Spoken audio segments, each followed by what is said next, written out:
I'm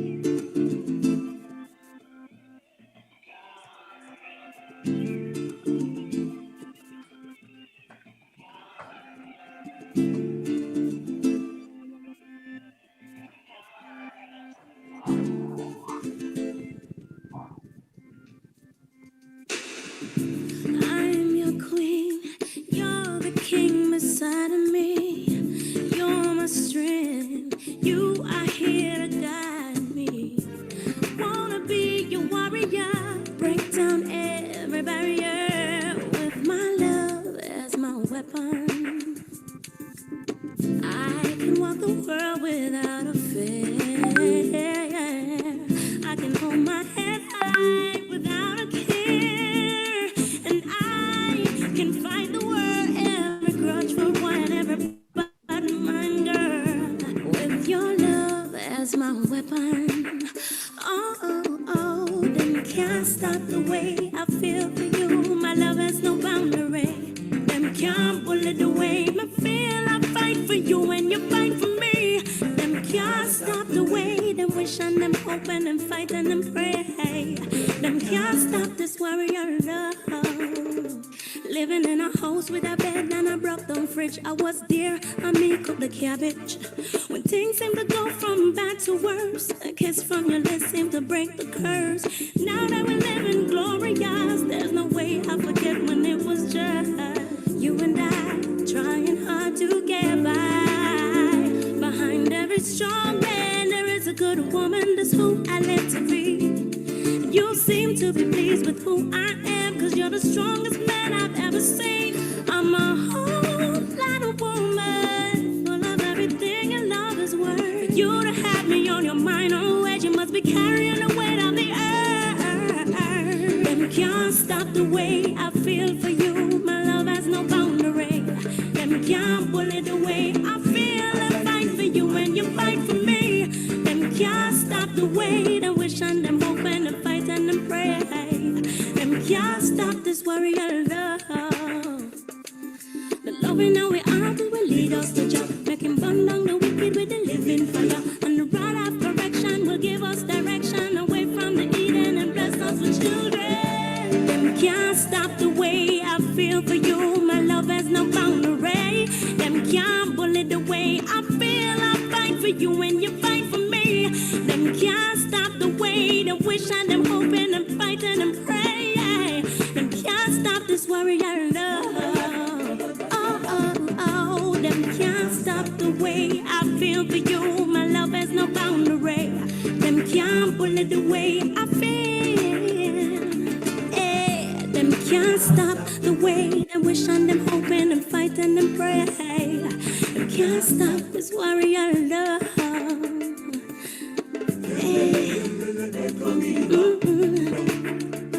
Oh, can't stop my love. Oh, you.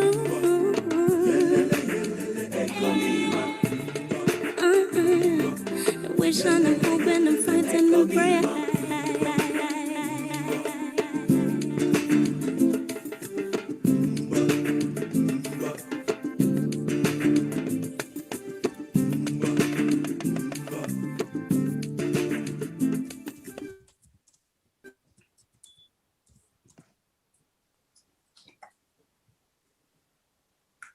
Okay, wow.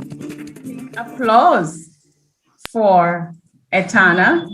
And if we could just close that screen, our technical operator, thank you so much. Thank you so much. And as I said, applause for Etana.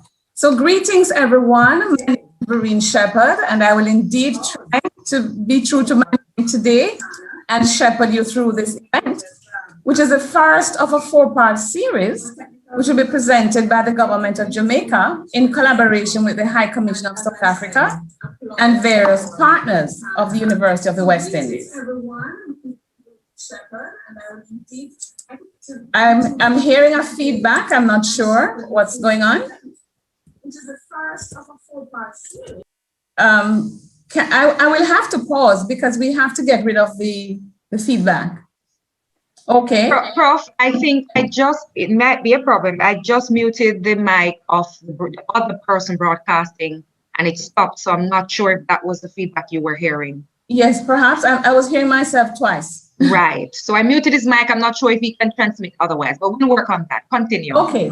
So let me continue. So I was just saying that this event today is the first of a 4-part series, which will be presented by the government of Jamaica in collaboration with the High Commission of South Africa and various partners at the University of the West Indies. And of course, as plans are finalized, we will let you all know about it. So we're here today to have an e-conversation between Jamaica and Africa, specifically South Africa, that will address 3 important R's: resistance, resilience, and recognition. There are, of course, 2 other related R's, reparation and reconciliation, which I'm sure will be referenced because resistance had historically and has in the modern era clear objectives of reparative justice, peace, and reconciliation. In this regard, I pay tribute to all the freedom fighters of South Africa and Jamaica who typified resilience in their resistance and who forced recognition of our race and of women's rights, and whose experiences we center as we catalog the fight in this modern 21st battle for reparatory justice. This conversation is taking place during the midpoint of the United Nations International Decade for People of African Descent, and based on the tremendous support that I, the Jamaican chair of the working group at the time, received from South Africa as we battled to get state parties to support the decade and the program of activities for the International Decade, it is really fitting that this event, part of Jamaica's own program of action for the International Decade for People of African Descent, involves our 2 countries. The program of activities presents opportunities for us to select and highlight the shared experiences that we, as former colonized spaces by similar European countries, can use to empower each other.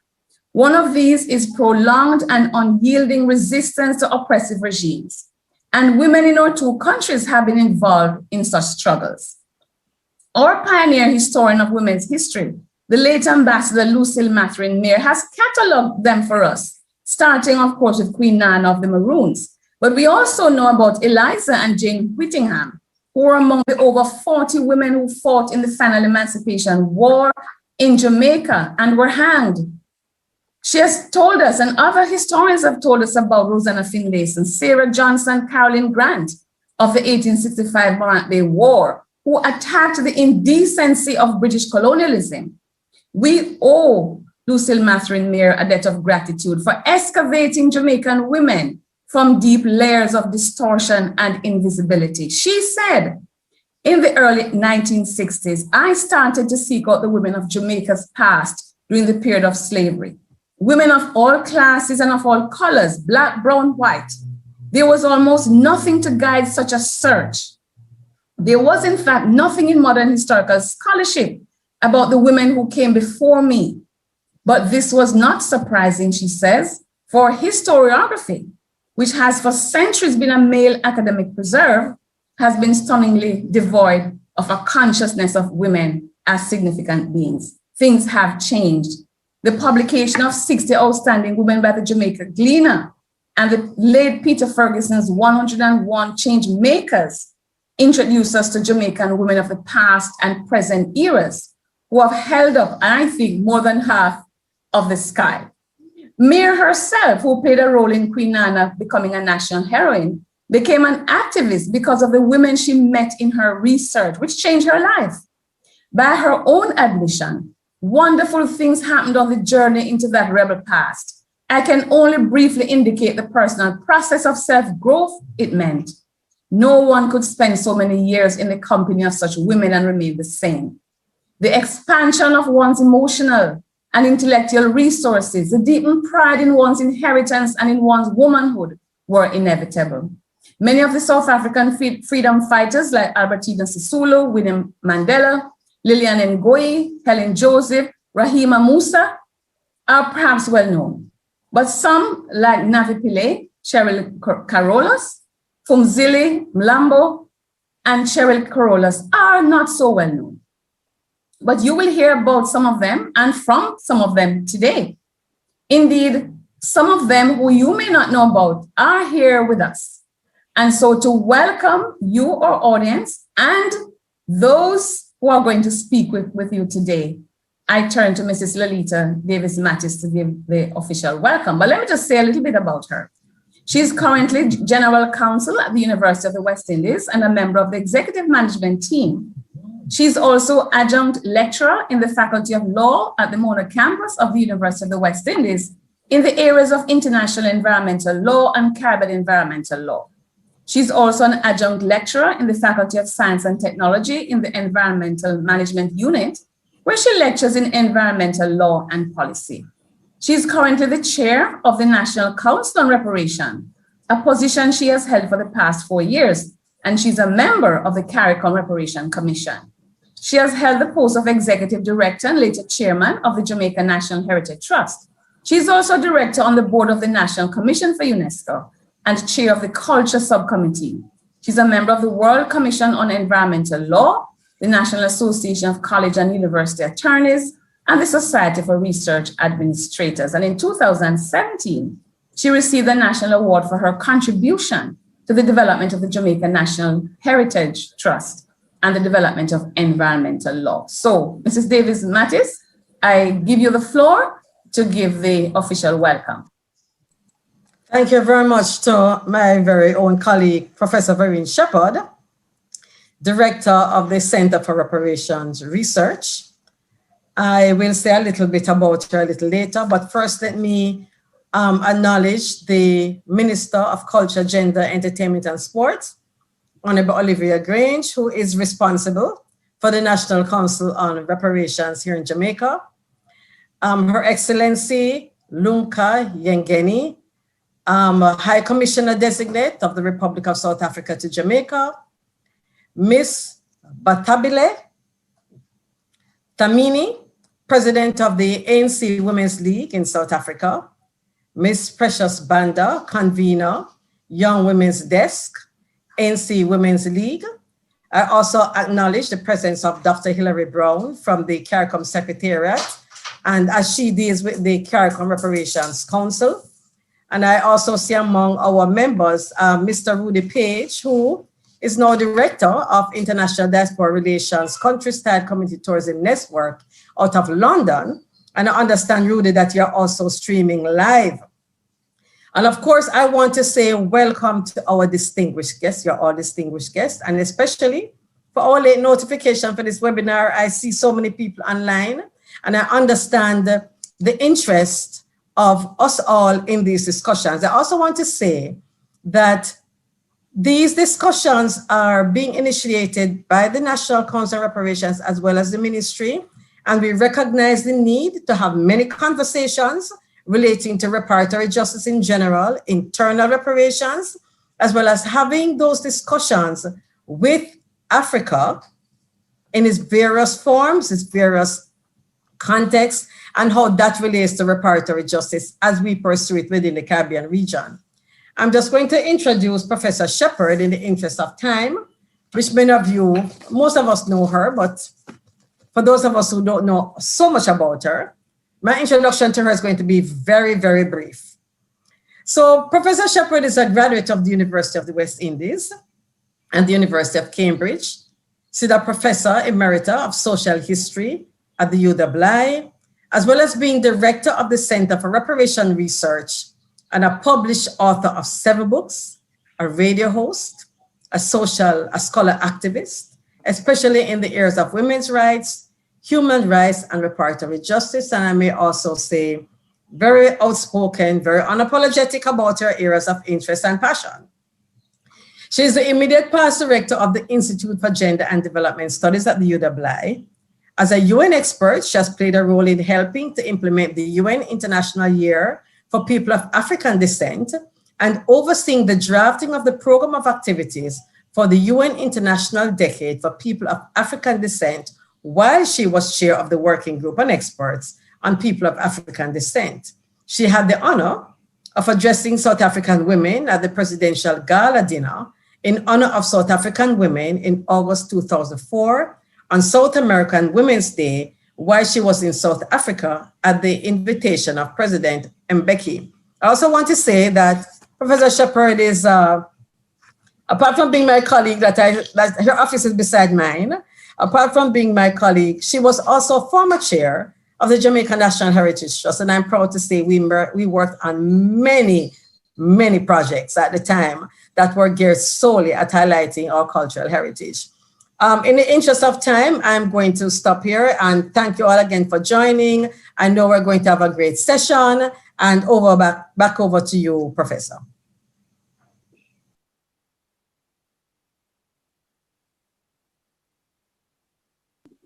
Save you from the noises outside. So thank you, Lalita.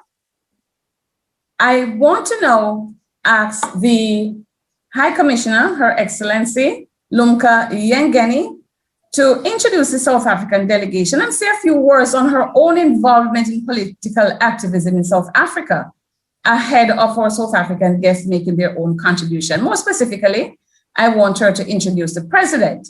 Now, let me tell you a little bit about her. Ambassador Lumka Yengeni was appointed as High Commissioner Designate of South Africa to Jamaica in 2019 and has been a Member of Parliament of South Africa's National Assembly since 2004.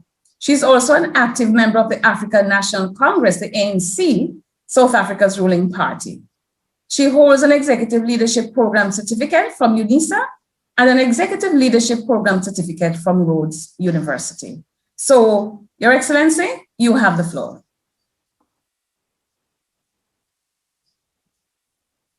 Thank you, Professor.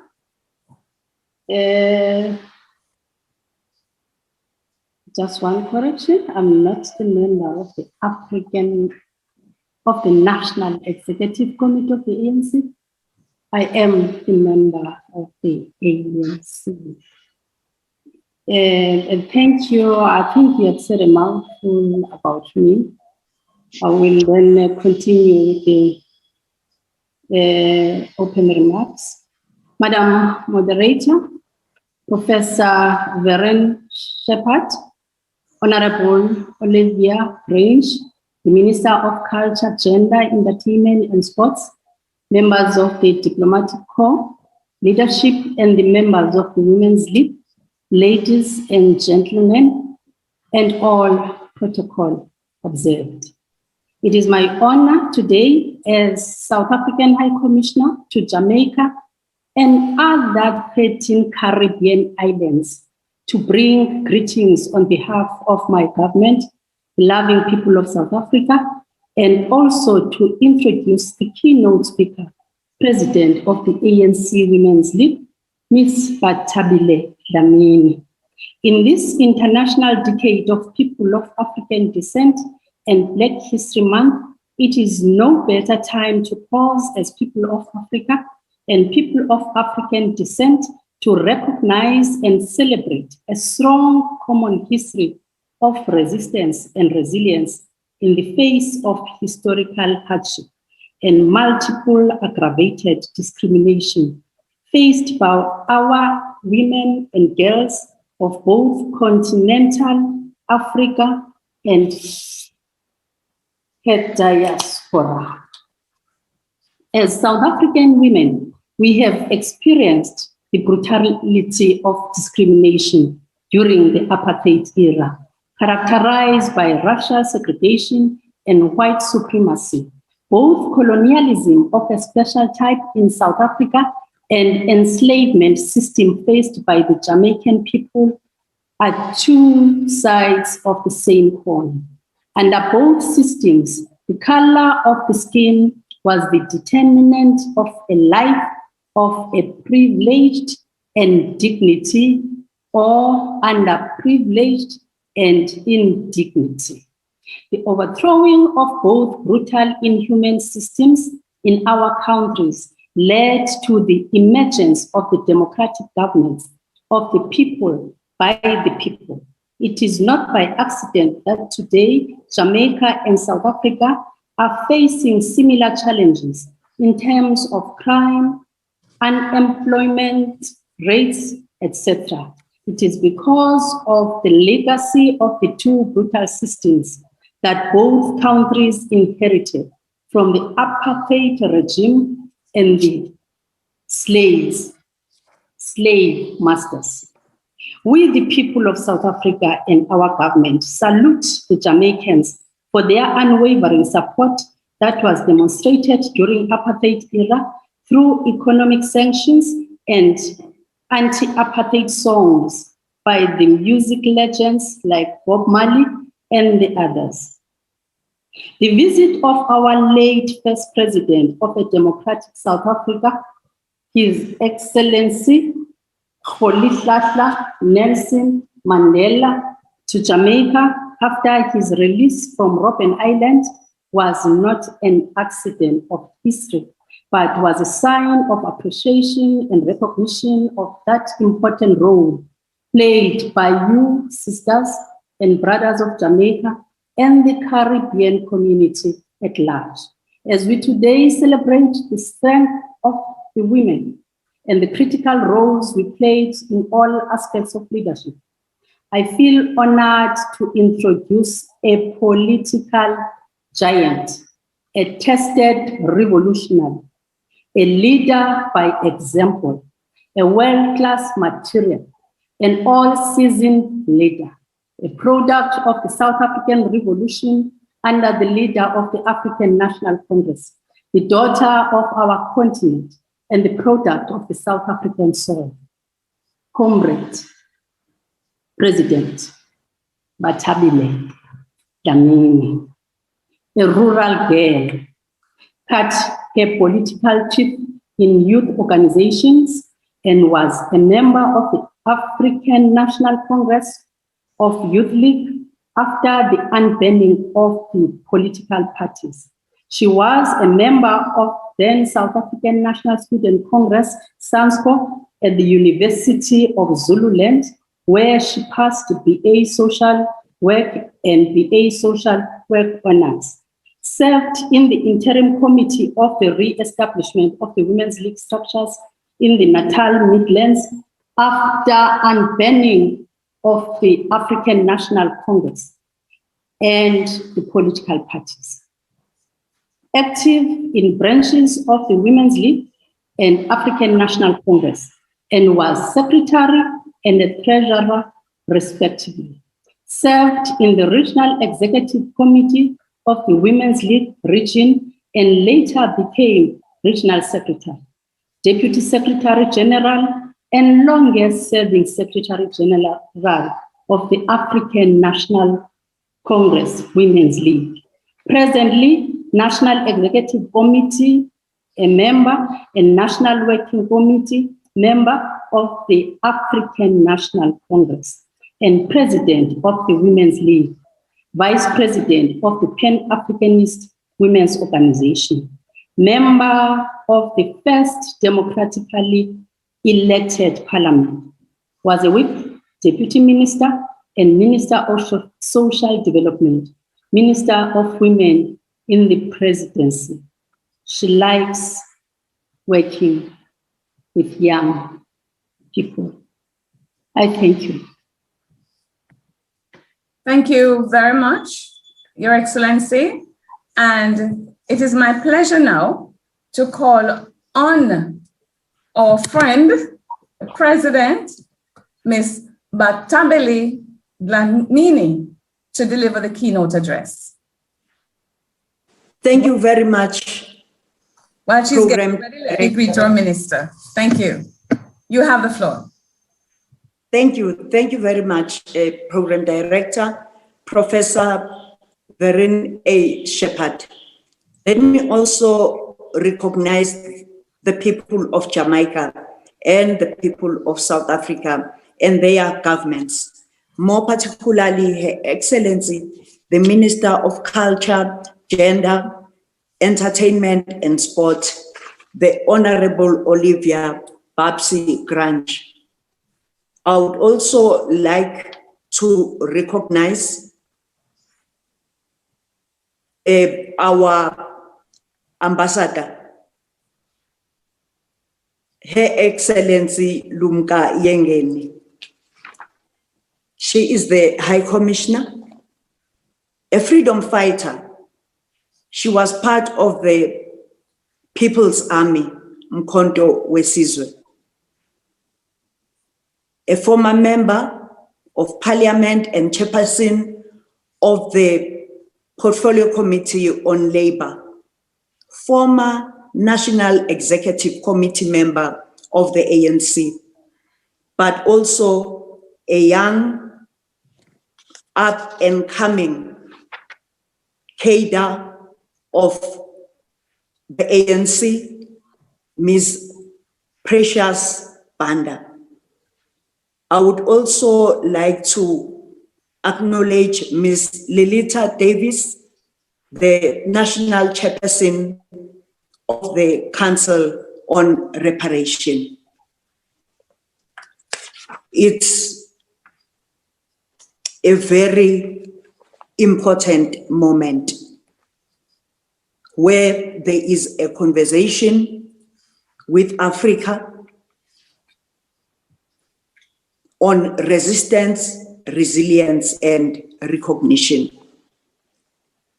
And this comes at a time when the people of Jamaica are also celebrating reggae music. And it's important for us to talk about our hidden history as women, the sacrifices we have made in the struggle, and a huge contribution that is always underrepresented. The history and our experiences have turned upside down our cultures. They delayed the development of our languages. And people do not understand our complex history. They always want to make it easy, as if people were brought from Africa and they traveled nicely to Europe and America. And our intellectuals, our historians have not been recognized. Yes, we faced and we are still facing triple oppression, but our oppression has been shown in a Eurocentric manner, not in the way we want it to be interpreted. That there are women like the nanny of the Maroons that fought the British and planned guerrilla warfare and disorganized the British in Jamaica is not spoken about. That they were insistent and continuous revolts that could not be stopped in Jamaica.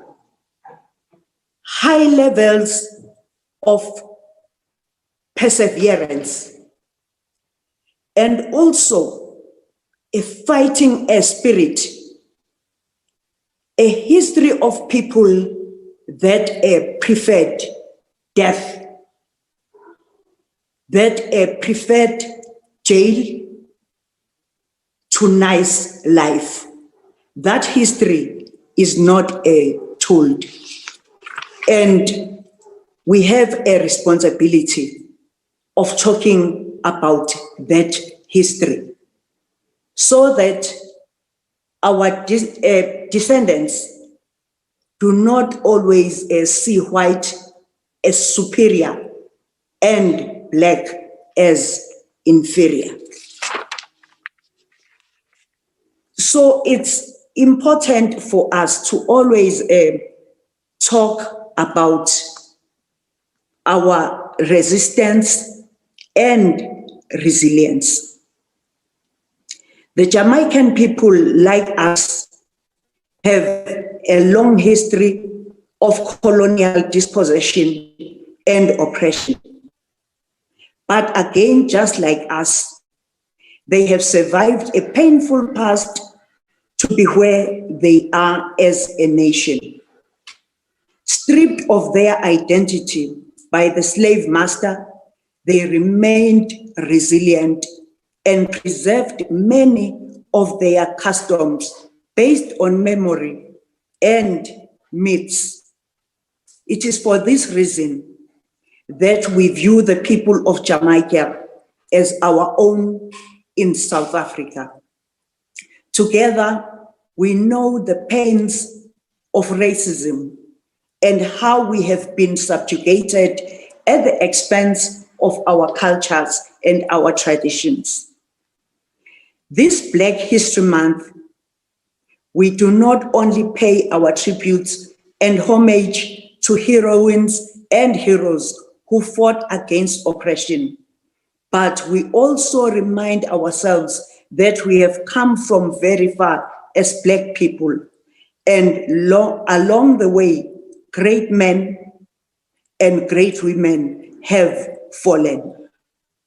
This means our liberation today and what we celebrate as democracy was built on the backbone of those who died in the hands of vicious colonialism for only existing, and by the blood and sweat of those who dared to stand up to confront oppressive laws, governments, and regimes. This year, we are celebrating the life of the founding president of the ANC Women's League, which was called the Bantu Women's League. And she made a huge contribution in the struggle, but also she was an artist.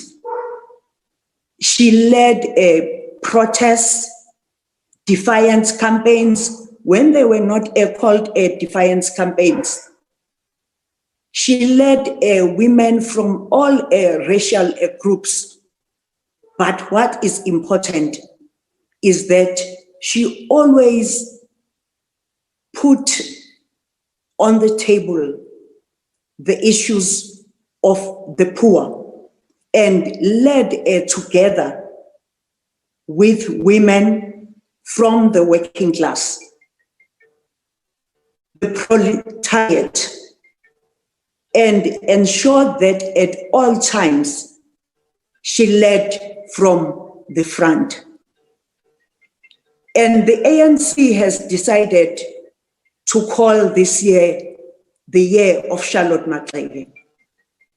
And we are very happy, Ambassador, that we have this year as the year of Charlotte Maxeke, and you have opened the doors for us to converse with women from Jamaica.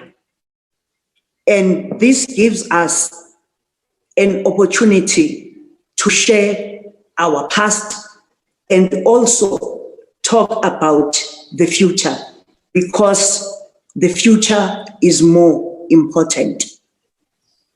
We're also members of the Pan-African Women's Organization, and we were part of its founding conference. And Africa is a very rich continent. but it's important for us to come together to be able to deal with the issues of early marriages, genital mutilation, lack of education, poverty, unemployment, and inequality, so that our children access the resources that have been stripped over the years. What we have to reject with the contempt it deserves is the use of our bodies as instruments of war. We should have aggressive transnational campaigns that lobby our governments and leaders to commit in silencing the guns. Wars affect women and children, and we refuse wars in the future. We are trying to build for ourselves and for our children. What should be central in the fight against patriarchy is to fight for land for women in all our different African countries and in the African diaspora. Women must own the land because they work it, they survive on it. And our daughters and our generations to come must benefit from the land. We must be at the center of the economy for our countries and as a collective. We must refuse to be bullied in boardrooms and out of industries that are key contributors to the economies of our countries. With women at the helm of the economy, Africa will be a better place for all. Let me take this opportunity and congratulate Ms. Ngozi Okonjo-Iweala on her appointment as the Director General of the World Trade Organization. Our wish for her is that she carries women with her and she makes African free trade a living reality for African women. In slavery and oppression, women suffered more. We suffer the pains of bringing up children under broken conditions. Violence against women and children is a daily lived reality of African women. Children are raped on a daily basis and are impregnated. We carry the yoke of unpaid labor on which men, companies, and markets are built. However, we are a resilient people. We never give up. This is what has carried us through from one generation of fighting women to the next. The future of Africa is bright because we have ourselves who are ready to contribute and follow on the footsteps of women like Mam Winnie Mandela, of women like Anne-Sophie de Bruyn, like women that still are the face of poverty. The future of Africa lays in our children, knowing that they can make a difference like Marcus Garvey. But also, our children have to learn a lot from talent, art, culture, and how it has united the people of Jamaica. Today, we talk about Grace Jones, who was really a trailblazer and remains a trailblazer of culture. The very country of Bob Marley, whose beats and sounds traversed the whole world. For us in Africa and South Africa, his sounds gave us strength and a reason to fight, gave us hope. What we learn is that we must develop a talent and allow our children to be anything they wish to be in order to contribute in building a strong Africa and diaspora. The dreams of our children must be tolerated, but also we must teach them to accept diversity. Africa must unite more and fight xenophobia. We cannot dehumanize one another because of colonial borders imposed by our colonizers. But above all, we must fight against economic oppression and capitalism, which reinforces racism, tribalism, sexism, regionalism, and xenophobia. We are looking forward to working with women of Africa and the African diaspora to change our lives. We are looking forward to CSW 65 and the commemoration of the International Women's Day. And we want to repeat, religion, culture, and tradition must never be used to oppress us. Program Director, there are members of the National Executive Committee of the Women's League here. The SG of the Women's League was supposed to attend. The National Executive members, Nozipho Makeke and Mildred Oliphant, are here.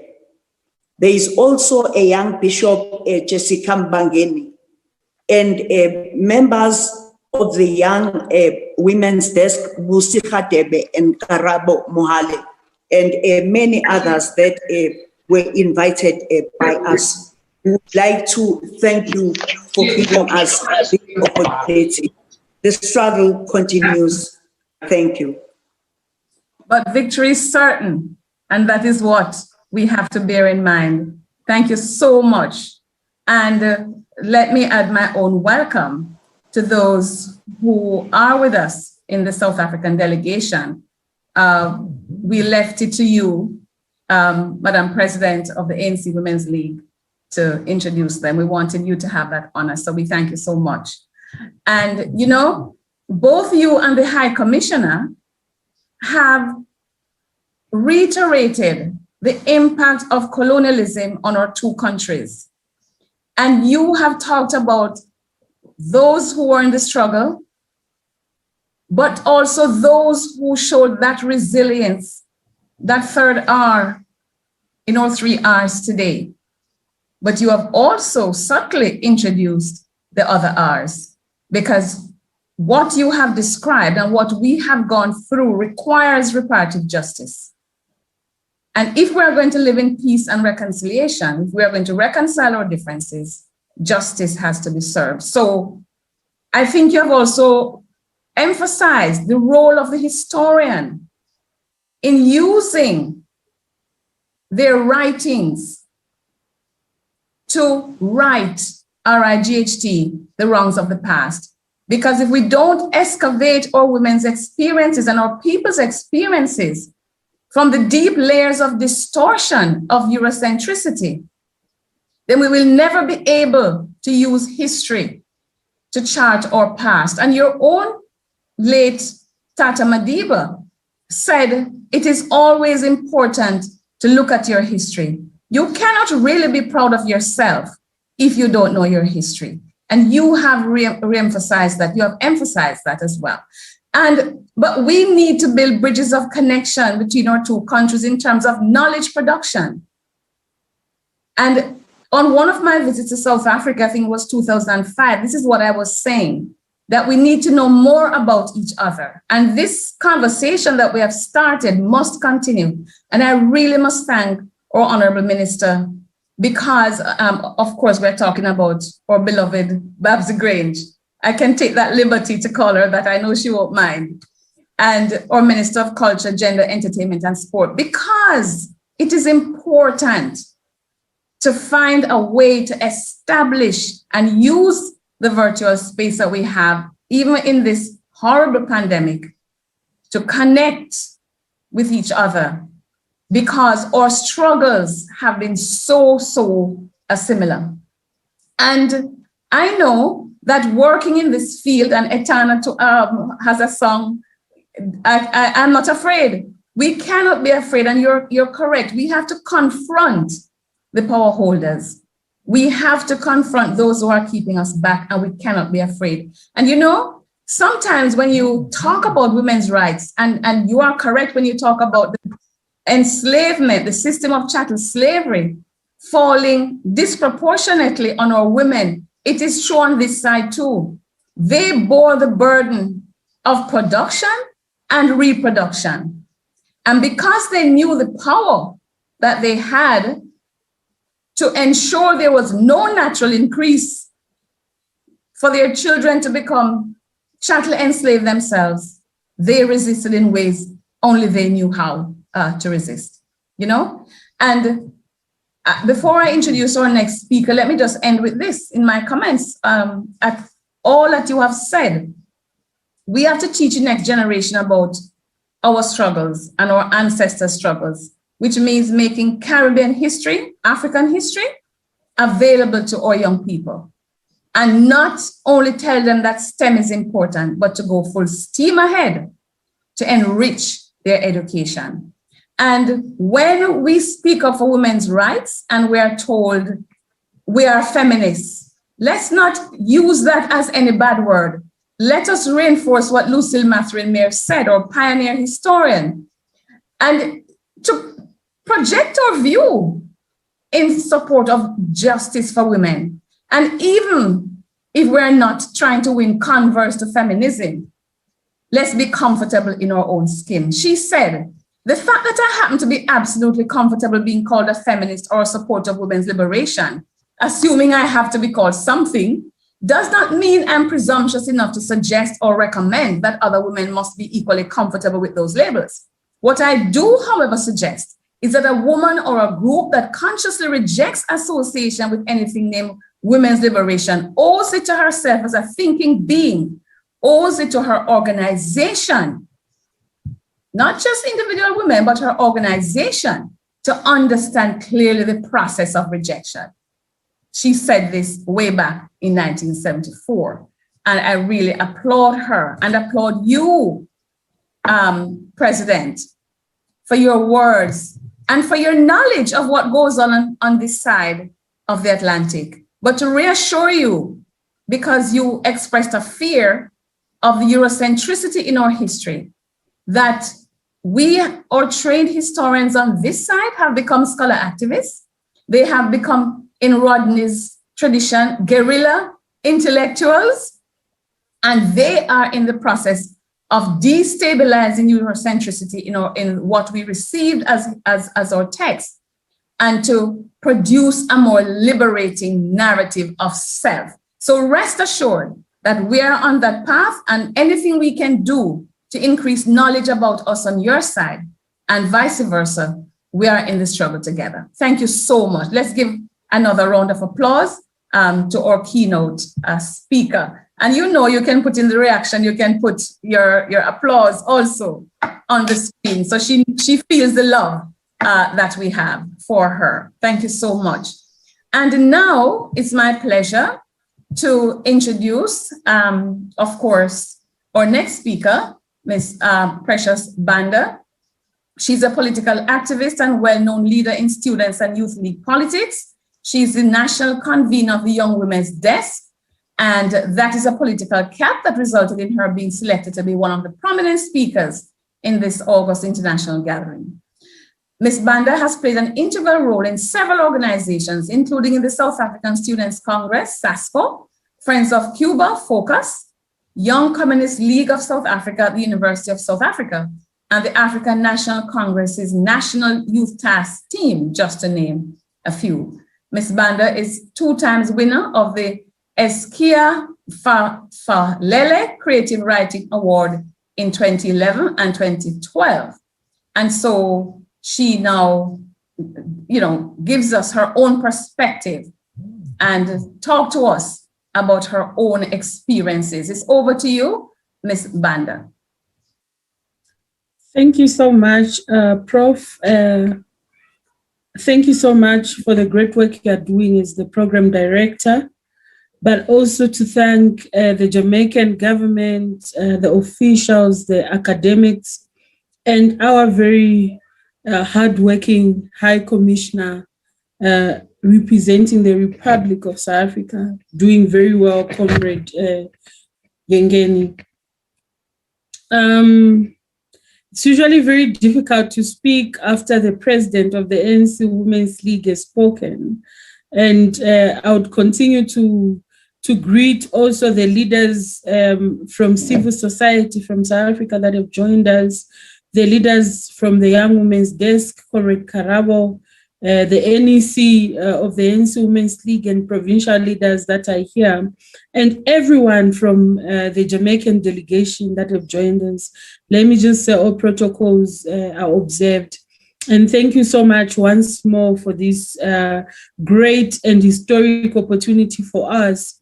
I would like to make my input into three parts. The first part speaking about forgetting, that we dare not forget our past as a people. That's the first one. We have to fight and use whatever we have as women, not to forget where we come from. We must not forget how we continue to struggle to exist as Black people against all forms of oppression. And the only tribute for those who have come before us is to vow to stop forgetting. May we never forget the past and those whose blood was slain, those who the soil has swollen just because they chose to stand up. May we remember that Black people have come a long way. It's very important. And I think that's what would say as a tribute for Black History Month. So in just honoring those that have come before us, I would like to just echo and just bring the names of heroines of the African soil that have stood up in their different countries to fight for oppression, but also the liberation of Africa, of our different countries and as women. I would like, to exalt and bring back the name of, firstly from my country, Joyce Mpama, Dorothy Mana, the great Winnie Mandela, who was fought in all forms inside and outside, but decided to stand and choose the side of her people. And all the great names I have mentioned have gone through a lot, and that it's not easy for women to choose to stand on the side of their people, but these ones did so from South Africa. I go on just to acknowledge Ransome Kuti Fanilayo, the mother of Fela Kuti, the singer, but she is a great liberator of Nigerian people who stood up also and risked herself, her life, her family to stand with the oppressed people of Nigeria against British rule then. You have the Joyce Mujurus of Zimbabwe. We need to remember them, that no matter what happens, history must never forget that our time and our lives were once touched by great women like Joyce Mujuru. I also want to remember the women of Zambia, Julia Chikamoneka, Mama Kankasa, and Lenshina. These are great women also that have contributed to liberation.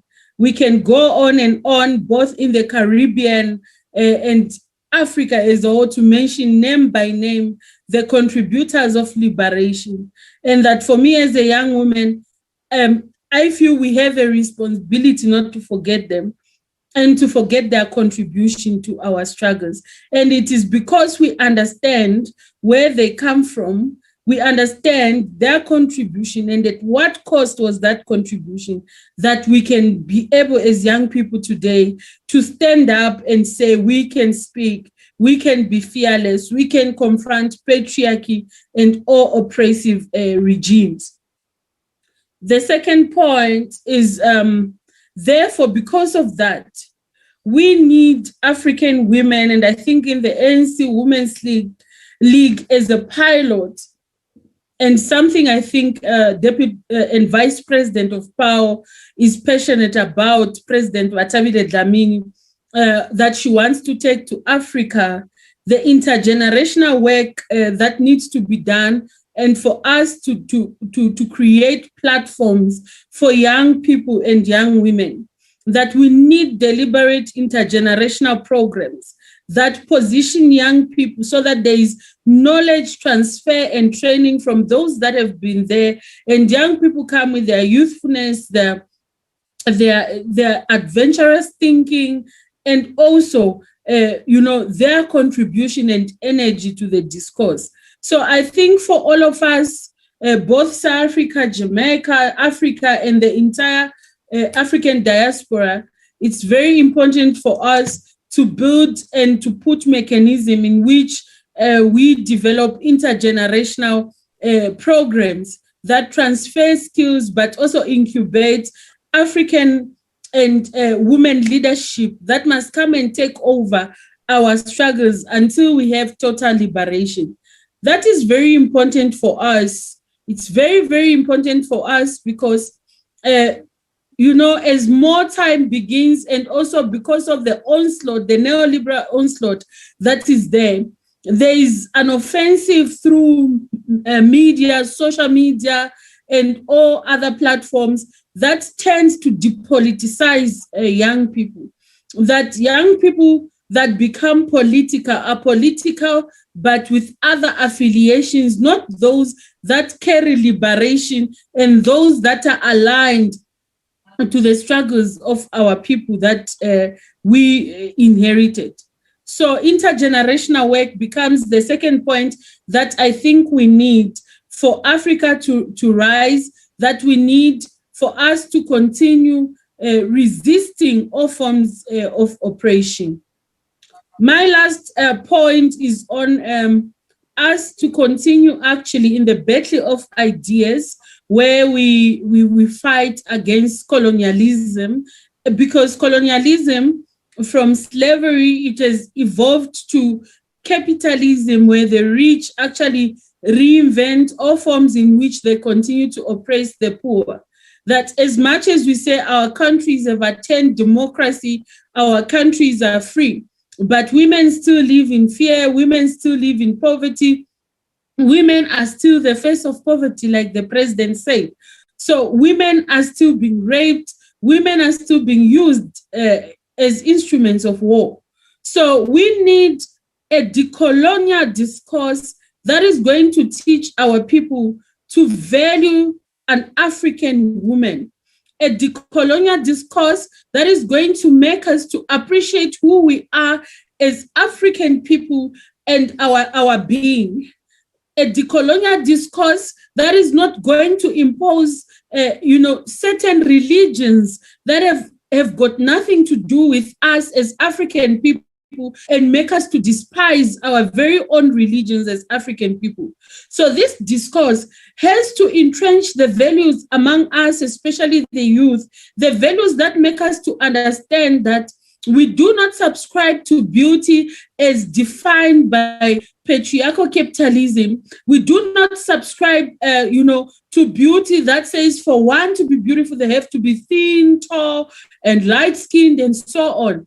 That women, whether they are thin and tall, light-skinned, or in all forms and shape, to us, African women, in whatever way they are, remain very important, very beautiful to us, and are contributors to the kind of Africa and the diaspora that we want to build. And lastly, just to say, we need to continue to fight against capitalism together. Human trafficking is very rife, where our people are taken to the very epicenter of capital in the Western countries, where they go and serve as sex slaves. They go and serve as, workers that are underpaid and sometimes not paid, just working to live and to have a meal. So all those things we need to highlight and to say our freedoms are not enough. Our freedoms are not sufficient as long as those of our own origin, those of the African soul, those of the toiling women that shed their blood years before us, continue today to live in the hands of those that exploit them and make money out of their bodies, out of their labor, out of their thinking and their brain. And if we can just have that, I think we can do a lot together, and we can work together also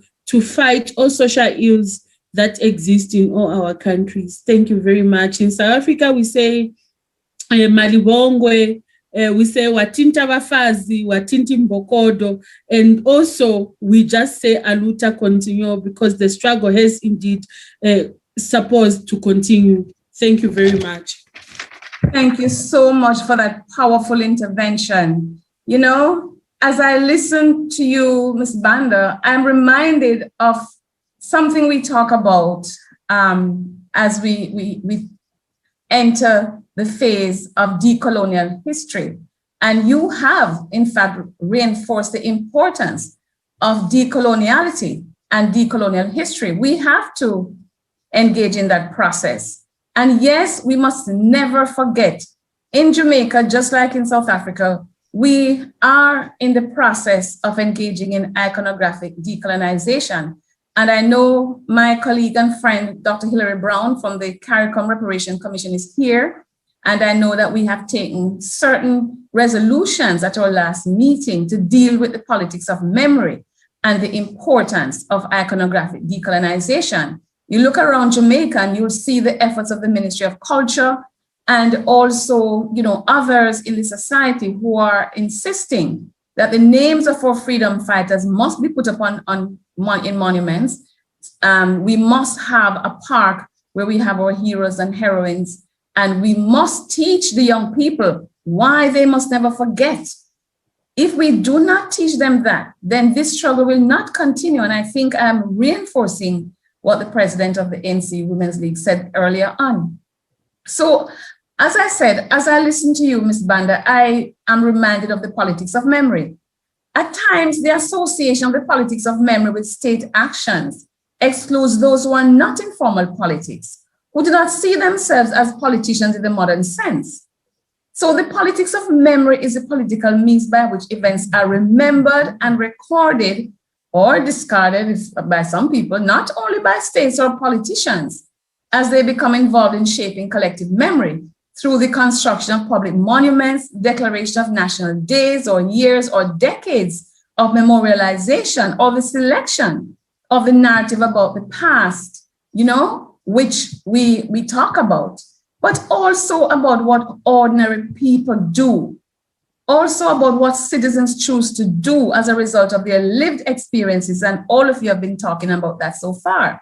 Your reading of the past as represented in archival sources and published texts, your reaction to ancestral representations of the past, and your reaction to state politics. But such reaction, while it can be collective or individual, must fit the more comprehensive definition of political action, which is what I hear you saying you're involved in.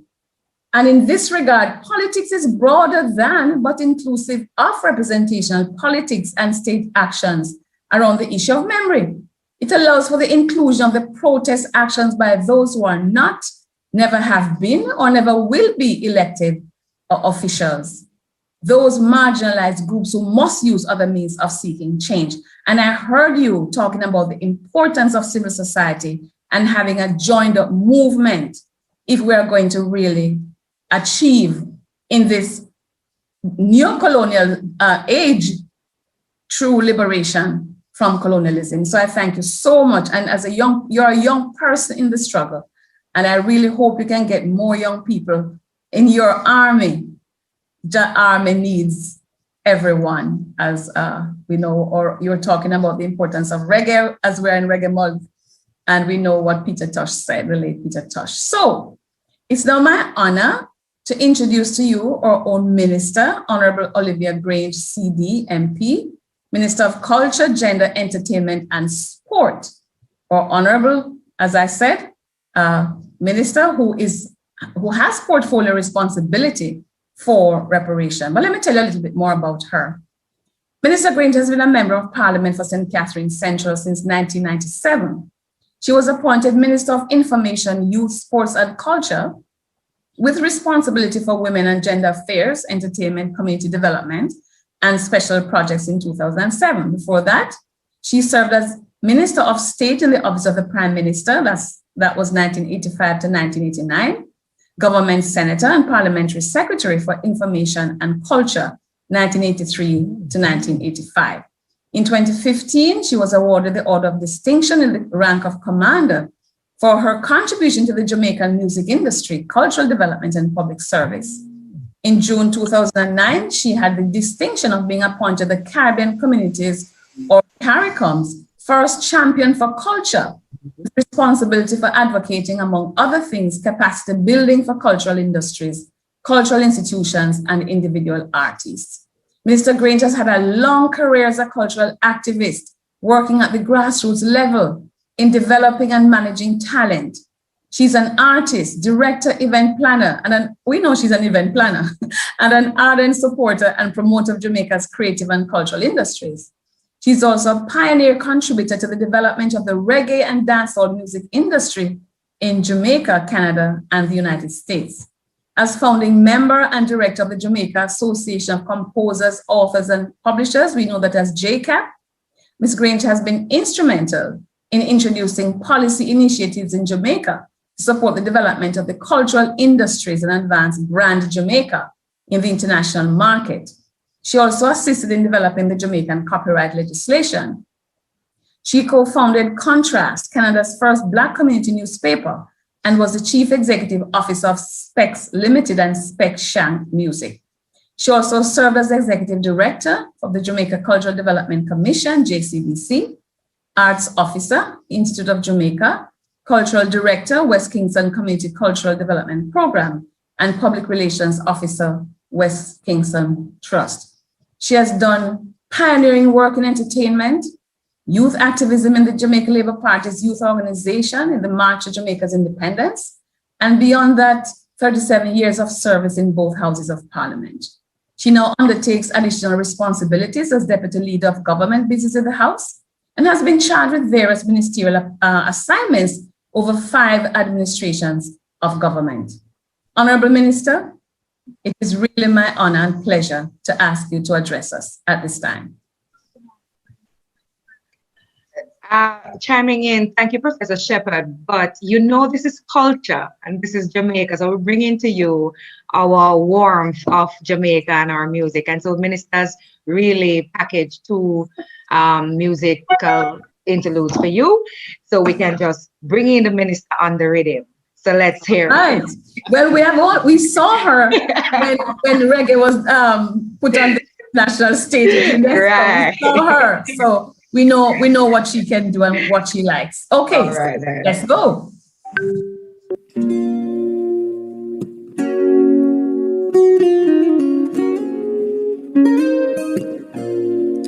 I was afraid of climbing mountains, but now I'm willing to fly. My tears have filled fountains. left me empty inside. Finally it came to me, I was being my worst enemy, and the battles I've been fighting were against me. Positivity, I changed my mood, me I rock this brand new attitude, dancing to this rhythm of life. I'm a lady, so life better treat me accordingly. Just like a queen wearing my crown, I deserve it. I'm a lady, so life better treat me accordingly. Just like a queen wearing my crown, I deserve it. Yeah. It's like I found a little secret and I can't keep it to myself. If you're looking for some answers, I hope this could help. Every new morning when you wake up, just look in the mirror and say, I'm a brand new me, ready for take on the road today. Yeah.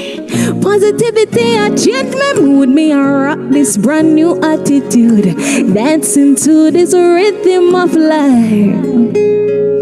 I'm a lady, so life better treat me accordingly. Just like a queen wearing my crown, I deserve it. So when that booty go, booty dang dang, I'm confident, don't get the wrong impression. Worthy and proud, I sing it loud. I am woman.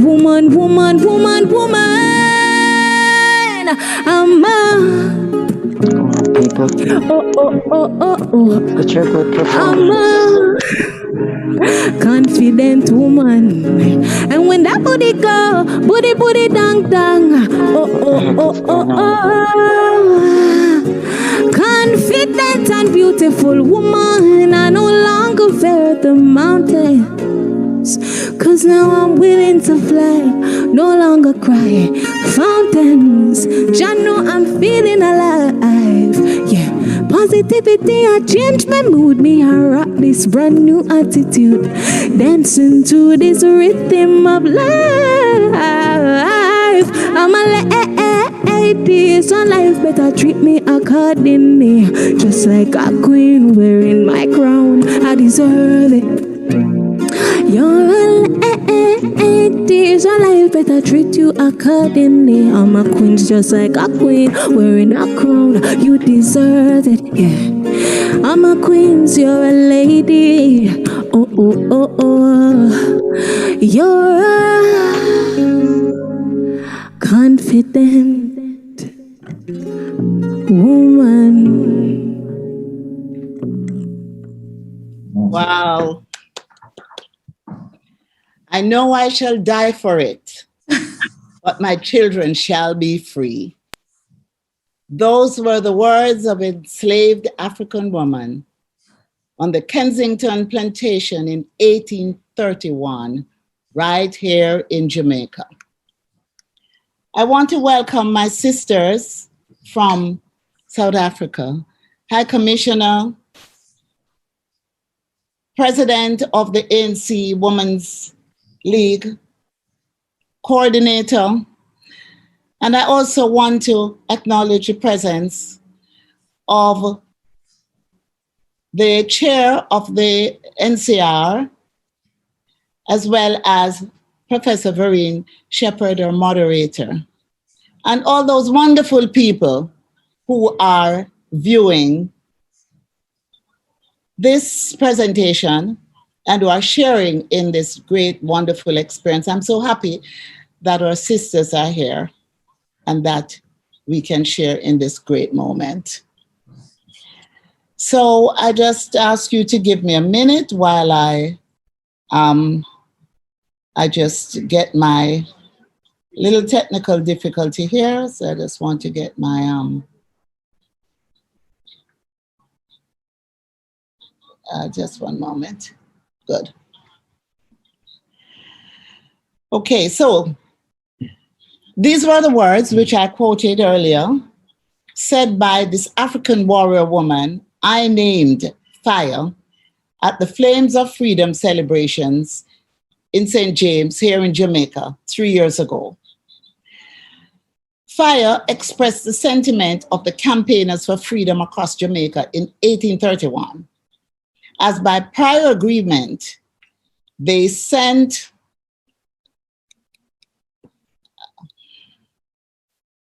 just one second. As prior agreement, they sent a signal to the enslavers that Jamaica was at war with Britain. The fire set burned hundreds of miles from Kensington to Blue Hole and beyond. I can just imagine that the flaming grounds and the illuminated skies across the country were fueled by the burning determination of our African ancestors, not just for freedom in all its dimensions, but equality, equity, dignity, justice, and I dare say, prosperity.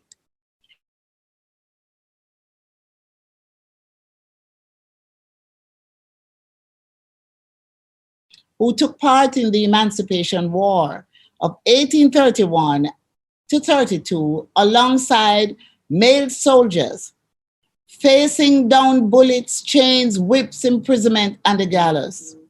We honor them today for their activism and sacrifice. We say the names of women like Eliza and Jane Whittingham and Anne James, who were put to death for the part they played in the cause, and Elizabeth Samuels from Bunkers Hill. She was sentenced to 100 lashes and 6 months in prison. They must forever be given their full recognition. FIRE and the many like her in the movement stood on the shoulders of the greatest of them all, our national hero, Queen Nanny of the Maroons. Nanny, then as now, is hailed for her tenacity, her tactical planning, her fierce determination, and her outstanding military prowess, a signature of the Ashanti tribe. Nanny mesmerized and bewildered the British until in 1740, they made a peace treaty with her in the Rio Grande Valley in Portland, fanning the flames of freedom in Jamaica and the Caribbean. Her legend carries its own mystique, but she is distinguished as among the few women known to have led her people into successful military campaign for liberty. And so today, we salute Nanny, woman of purpose and destiny. I had the distinct honor of piloting through Parliament an act to absolve our freedom fighters of any ascribed criminality. This covered hundreds of women who stood beside and behind our men in battle. The defining work of the century after emancipation, which we achieved in 1838, again saw the distinct influence of formidable women who shaped this nation's history. Sometimes referred to as the mother of the nation, the Most Honorable Gladys Bustamante was on the front lines of collective action, seeing to the welfare of the disenfranchised worker, utilizing the vehicle of the powerful Bustamante Industrial Trade Union. Again, together with her husband, Sir Alexander Bustamante, Jamaica's first prime minister and a national hero, Lady Bustamante is credited with birthing the Jamaica Labour Party, which today administers the government of Jamaica. Then there's Aggie Bernard, Elsie Powell, Beatrice Powell, Anne Hutchinson, Irene Campbell, Medora Williams, Kathleen Martin were among the protesters at Frome. Martin was killed in these labor protests of the 30s. We remember our resilient sisters and history makers all. Women such as Amy Jakes Garvey and Amy Ashwood Garvey and many more number among the faces of activism that came after. There's so many other names I could mention. I think too of Iris Collins, who in 1944 became the first woman elected to the Jamaican Parliament, who recognized the grit of the pioneering Madame Rose Leon, the first woman to chair a national political party in 1948, just 4 years after women were granted the right to be elected to parliament. Leon was also the first woman appointed to a cabinet, the first woman to be re-elected to parliament, and interestingly, the first woman to cross the floor when she left the Jamaica Labour Party to join the People's National Party in 1976. For my own part, my birth and baptism was political and cultural leader in West Kingston, with the collaboration of artists, sound engineers, intuitive painters, dancehall, and revivalism, and Afro-Christian religion, which evolved, taking key elements of Christianity, which was given to us by the enslavers. And we, our ancestors, transformed this by doing their own form of worship. I was mentored by a political anthropologist, a political leader and anthropologist. And through him, I was introduced to Imogene Kennedy, Jamaica's iconic Kumina queen. Kumina being the most African of our retentions. Queenie was small in stature, fearless and commanding, highly respected. She held people transfixed. I am fortunate enough to have been around to witness the unfolding of the awesome skill and craft of the mother of Jamaican culture and language, Miss Louise Bennett. She too being a multi-talented and multi-dimensional figure who liberated the language of the people. The theater, the media, and the poet's pen was this warrior's frontiers. With those giants before me, no wonder then I had an early relationship with all things culture and cultural development at the community.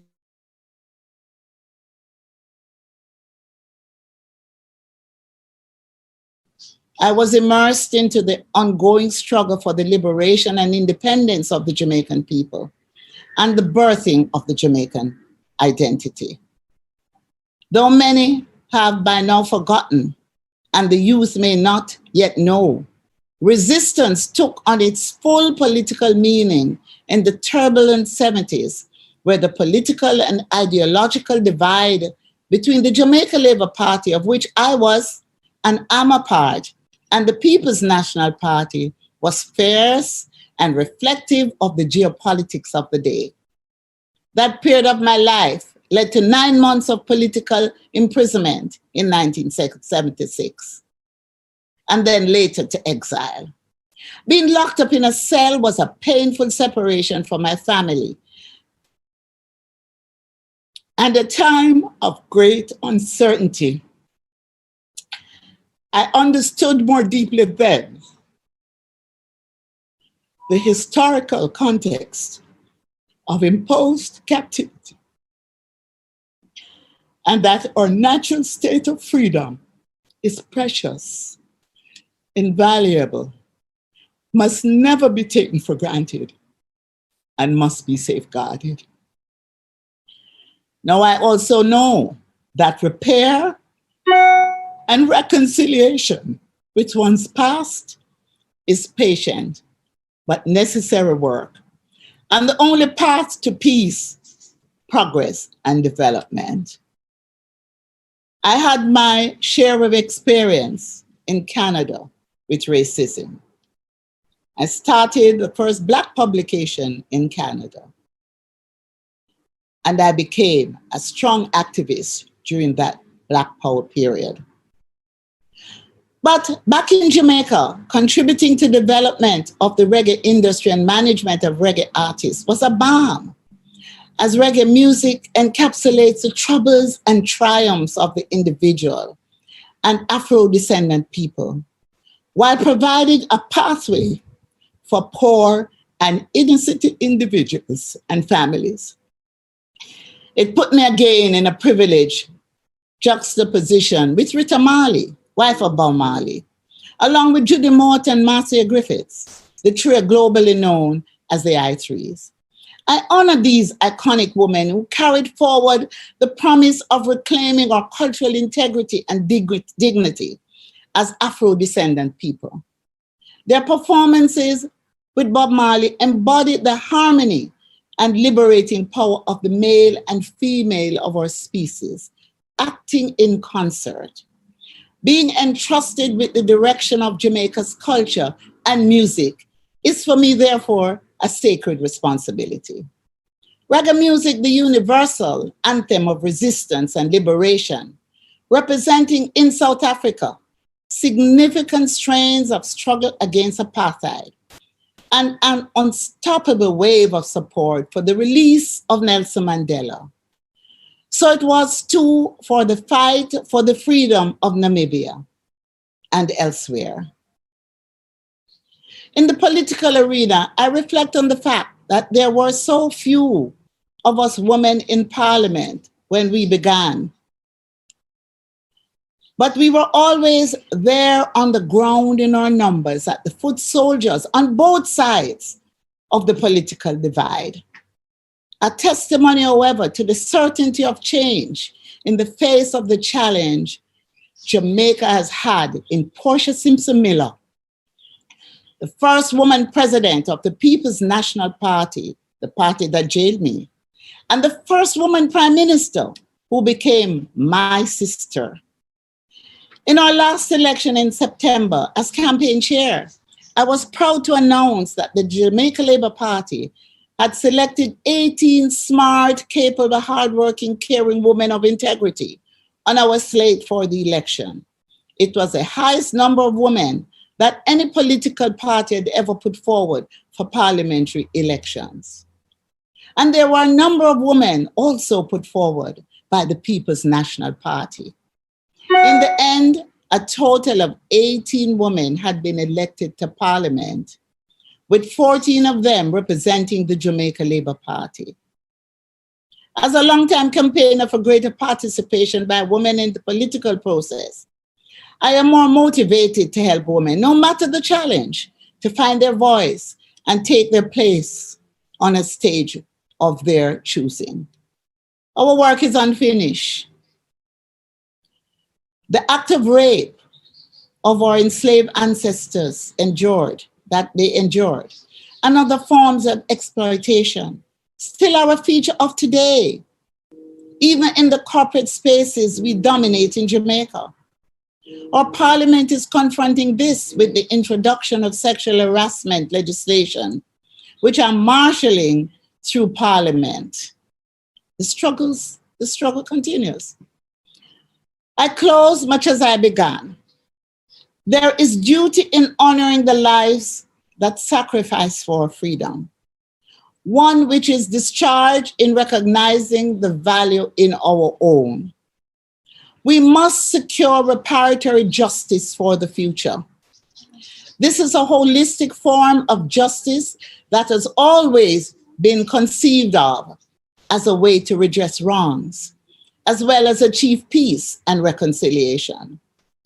The movement has had a long struggle, started by enslaved and freed Africans, and continued by Rastafari and civil society activists who maintain that perpetrators should repair Caribbean societies disfigured by conquest, native genocide, colonization, African enslavement, and a post-slavery regime of racial apartheid. I can't but invoke young Amanda Gorman as I close, my brothers and sisters. She said, "We've braved the belly of the beast. We've learned that quiet isn't always peace. History has its eyes on us. We will rebuild, reconcile, and recover. Our people, diverse and beautiful, will emerge. When day comes, we step out of the shade, aflame and unafraid. The new dawn blooms as we free it. For there is always light, if only we're brave enough to see it. If only we're brave enough to be it. My brothers and sisters, I thank you so much, and God bless you all. Thank you. Thank you so much, Honorable Minister. I think by popular request, they wanted to play Etana again at this point, but I'm not sure if they have it lined up. They can give me a signal, Leticia, if it is lined up. But in the meantime, may I just say how powerful that was? You see, the personal is political, is what we say. And we need to tell our experiences. So let's pause for a minute and settle ourselves as we listen to Etana.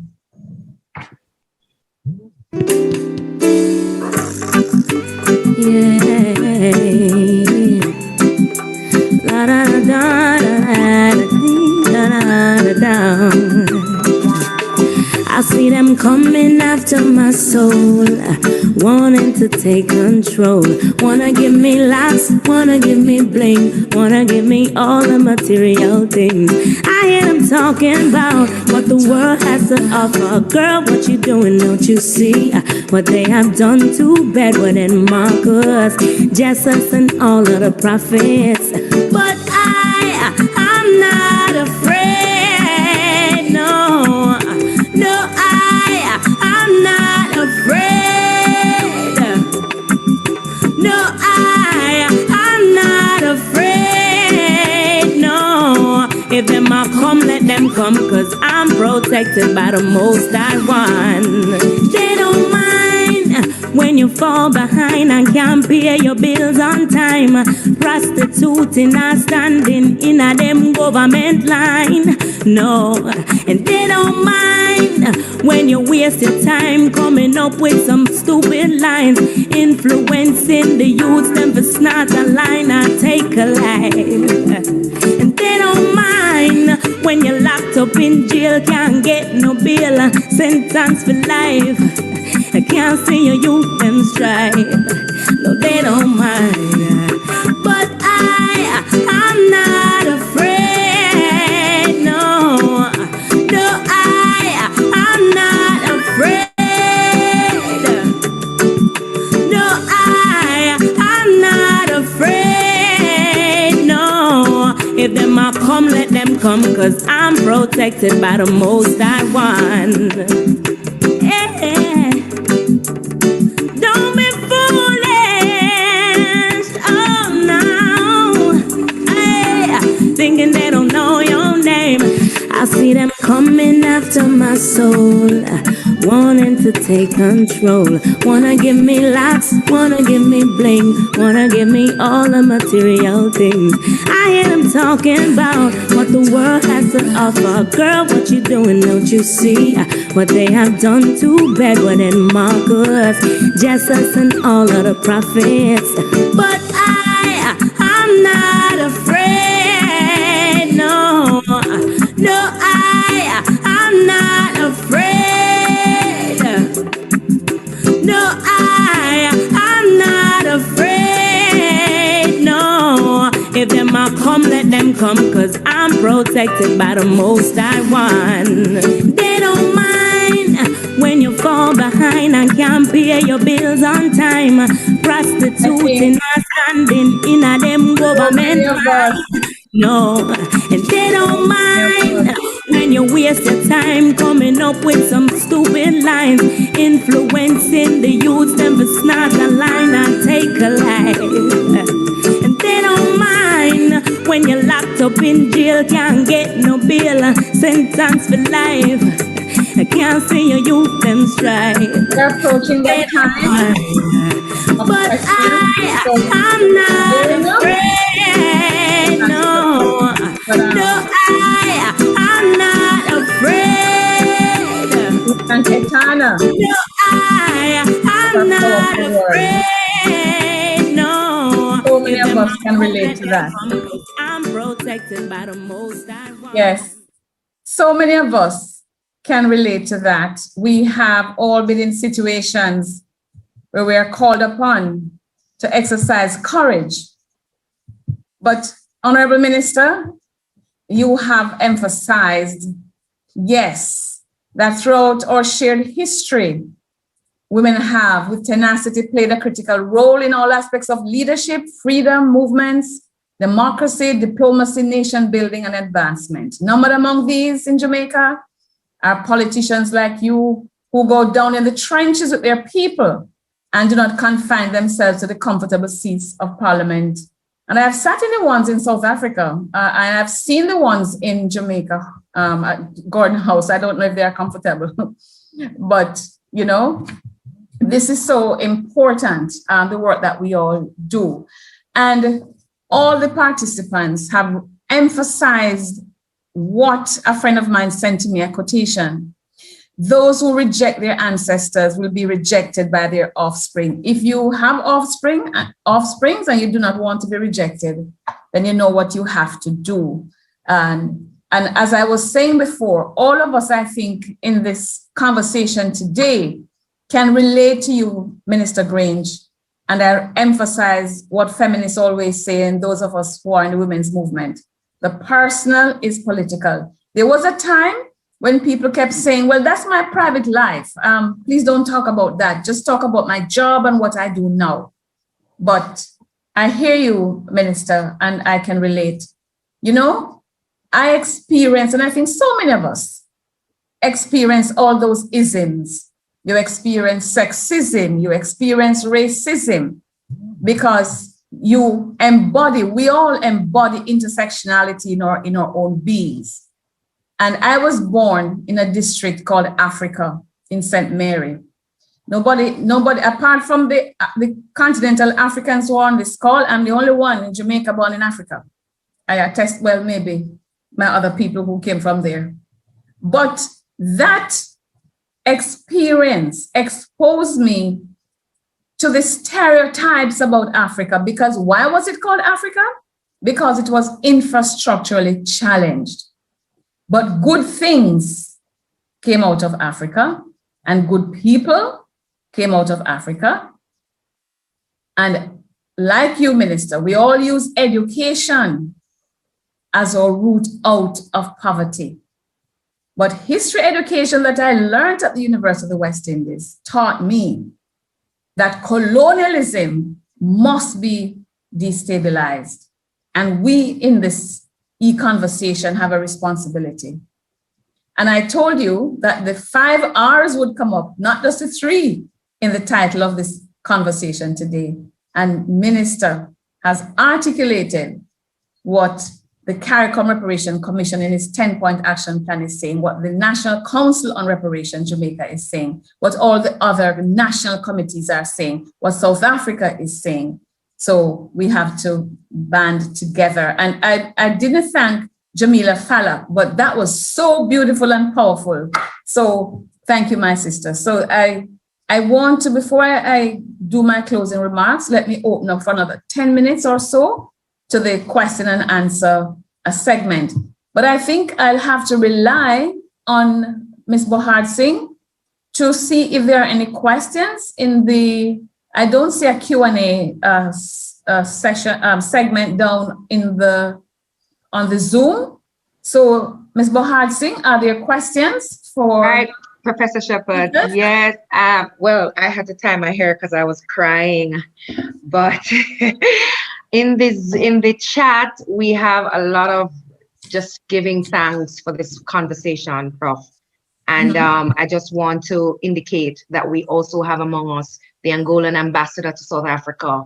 So wow. Yes, so we have a number of persons from the continent, His and Her Excellencies among us. So just for you to pay homage to them. I'm scrolling through, and it's just a number of just thanks to our minister, thanks to Continental Africa, South African High Commission, and our special guest for being a part of this. So I am not seeing any particular question, but I see Ras Ho Ching had his hand up for a while. So Prof, I will give you the benefit to ask Rashos Oshing to ask his question, or while I scroll. Okay, so Ras Hoshing, of course, is a member of the National Council on Reparation. And you have the floor, Ras Hoshing. First of all, family, I would like to say in the presence of the Supreme Creator, the Most High, blessing to our family right across Mother Earth. And it is indeed an historical occasion. I'd like to give Mark Snuff blessings to our wonderful Minister, Honorable Minister Grange, for what she is now pioneering and bringing the culture, because when we speak of civilization, you're speaking of the African. When you speak of history, you're speaking of the African. So no matter where you turn, my brothers and sisters, nothing of neither in the past or the present cannot be without the African. And as you know, there will come a time when Africa, the true leaders of Africa, will possess Africa. So I give wonderful thanks and praise for this wonderful gathering. There's not a question, because the Caribbean, as you said, Professor Vern Shepherd and our minister, we are now reaching across to the continent, and our continent has reached out our hands to our children. And it can now, there's no power of anyone can stop this. And this is a time when it must happen. And it's only we ourselves can declare our unity. It's only we ourselves can declare our freedom, which include reparation. Only we ourselves can repair the damage and put back what they have destroyed and what they have done to our African nation. So blessed love, family, right across Mother Earth. And blessing to Mother Africa, the woman, as what Sean Paul said, Shaggy, the woman must be the goddess. If you have a god, then you must have the goddess. And we know the universe was created by both man and woman, he and she, Mama Mahat. Blessing woman. Thank you very much, Ras Hoshing. Minister, we'll have to use him in our campaign to mash down patriarchy and sexism wherever and root it out. Well, he has to join the bandwagon and join our campaign. But thank you so much. And you know, Ras Hoshing, as you spoke, I recall the conversations we have had and the insistence that we want to pass on to the young people that we are people from great civilizations. And those of us who have visited the continent of Africa, the different countries within Africa, because Africa is not a country, it's a continent with different countries, have seen the great civilizations, have seen the evidence.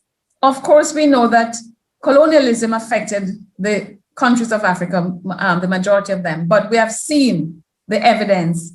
And that is why we have to mash down the lies that we have been taught. And yes, you have always insisted, as I do, that on this side, our history didn't start with enslavement. Let us popularize that. Let us teach our children that, you know, because when you teach children that their history began with slavery, some of them feel ashamed, even though it's not their fault. It wasn't their fault. Let us teach them that they came before Columbus and teach them about Mali, Songhai, the great empires, Benin. When people see the museum and the artifacts, they can't think that Europeans were correct. Mash down those lies. I think Dr. Hilary Brown has her hand up, who is in the Secretariat of the CARICOM Reparation Commission and CARICOM office in Guyana. Dr. Brown, you have the floor. Oh, sorry. Thanks, Vereen. Thank you all for this wonderful session. But no, I don't have my hand up. I had a small question in the chat, just saying I would love to hear views from the presenters on next steps to strengthen collaboration, and how about a regular forum for dialogue and exchange as a start. That was the question posted. Okay, at the start, I did say that this is one of 4 conversations that we're going to have this year. So there are plans from the ministry and from the partners, the Center for Reparation Research, which I direct at UWI, the PJ Patterson Center for Africa-Caribbean Collaboration and Advocacy. They, of course, lead the Ministry of Culture, Gender, Entertainment and Sport, and the National Council for Reparation to have more. And so, Hillary, the CRC, the CARICOM Reparation Commission should really, of course, join, because part of the 10-point plan is African reconnection. And the national committees, of course, embrace the 10-point action plan. So we're all one here with our project. All right, question in the chat. Oh, Minister was about to go ahead. Okay, Minister, you have the floor. Yes, I just want to add to what you have said, that we have every intention to reach out to Prime Minister Motley for her to be keynote speaker in one of the series. And so this is not just about Jamaica, but it's about all of us. And we will be speaking with you, Professor, along with Hillary, and to reach out to see how we're going to expand the scope and to really develop the series. Yes, thank you for that, Honorable Minister, because united we stand and divided we're gonna fall. So we have to make this a pan-Caribbean and pan-African conversation. And I see the intention after speaking to those who are in the organizing committee. Professor, I also just want to say a special appreciation to the president of the ANC Women's League, you know, and to say that for me, it's a great honor, and this is a historic occasion, and to really thank her from the bottom of my heart, and to say to High Commissioner that she has done our country proud right here in Jamaica by being able to have given us the opportunity for this webinar to include this powerful lady. Of all of our speakers. And you can see that I am also representing in my outfit aspects of South Africa, because I did buy this Zulu hat in South Africa, and I was so happy I couldn't take back. And I'm sure you can see my mug, which is South African, which was given to me by a South African colleague. I'm very proud of it, you know? So on this side, our brothers and sisters, we are very proud of our connection. I have done my DNA test, like many others in Jamaica, and I know that my great-great-great-grandfather, Alexander Mighty, was a child at the time of emancipation. Happily, he was saved, this scam of apprenticeship. He was too little. So we are connected. We know the horrible history, but I think the president said we are resilient people and we are learning from our history. I think Minister has shown that too.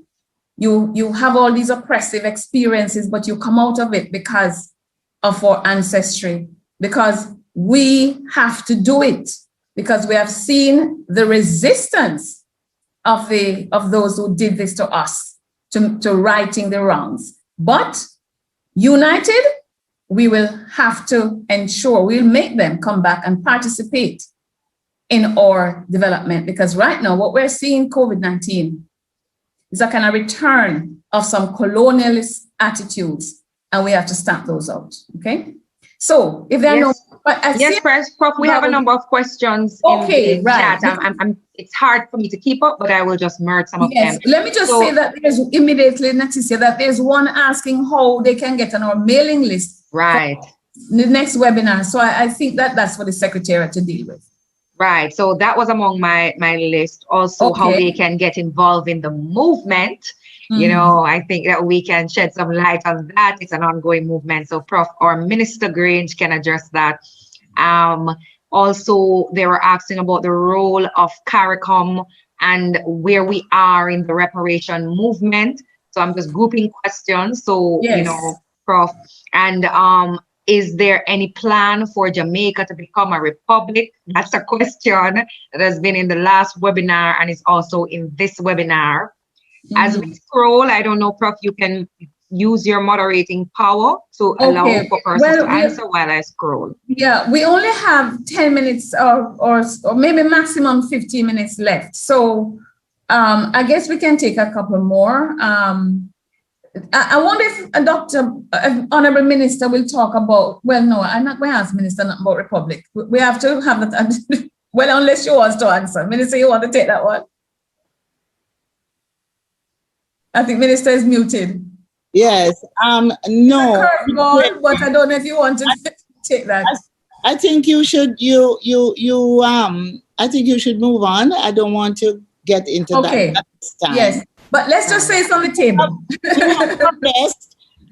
We have our guest here, and I'd ask that some questions be directed to them. Yes, yes. So they can be fully engaged in this process. Yes. Do we have questions for specific speakers? I see, because they're asking about the status of the CARICOM work and how they can get involved. Maybe I'll ask our South African colleagues about generally how people can get involved in these movements of reparative justice, reconciliation, and the anti-colonial struggle, which still continues, even with independence. So I'll ask our South African High Commissioner, President, Madam President, would you like to say something about how people can get involved as we build this, reconnect the bridge of disconnection under colonialism? Madam? Thank you very much. Oh, okay, High Commissioner, okay. Okay. I'm trying to see who is,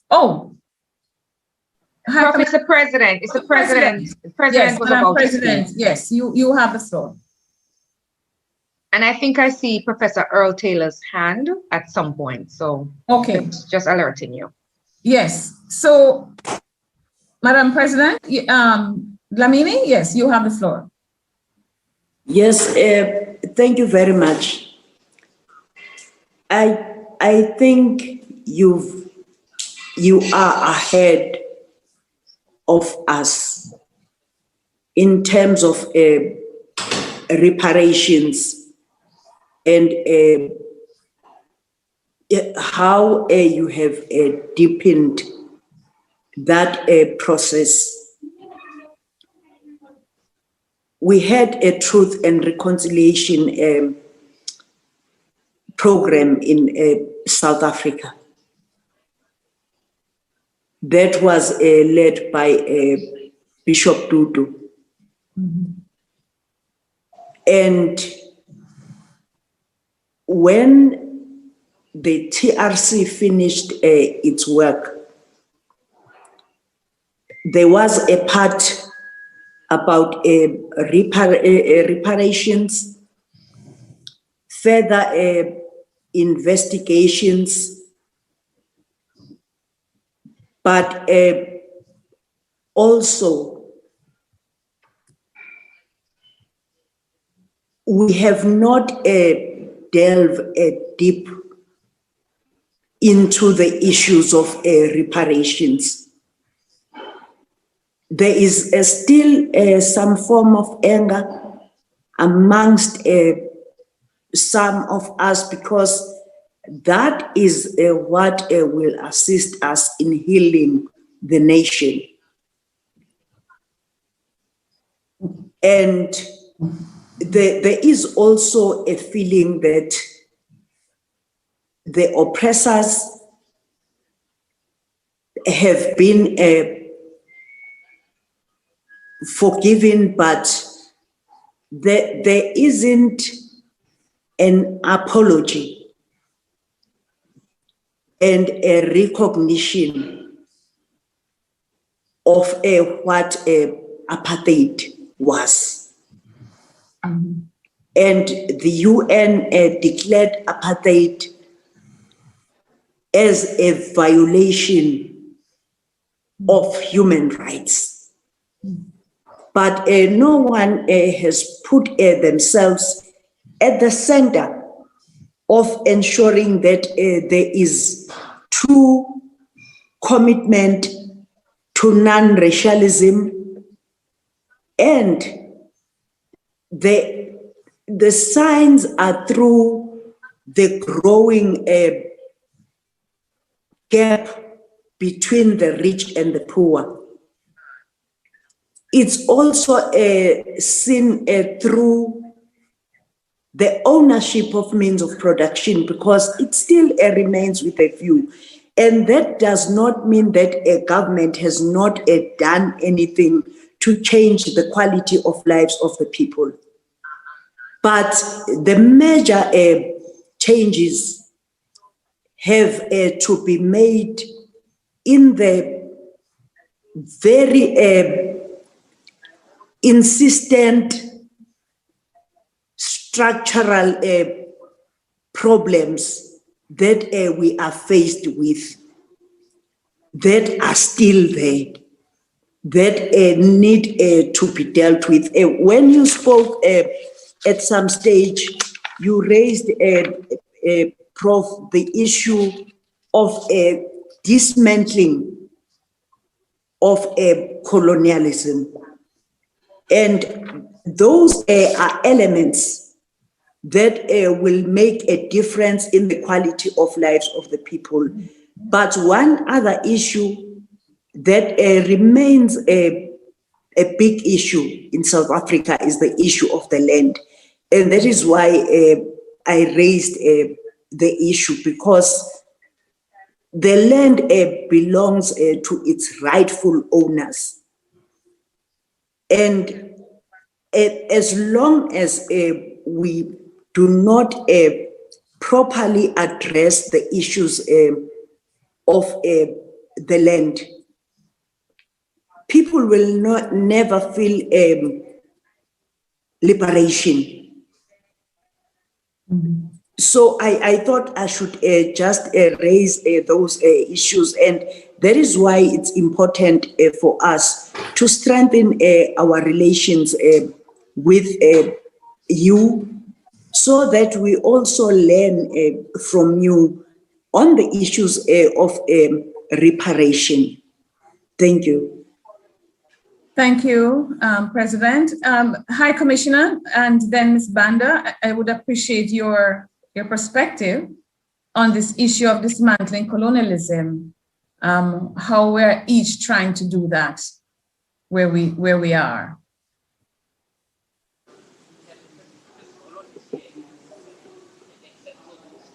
High Commissioner, unmute, please.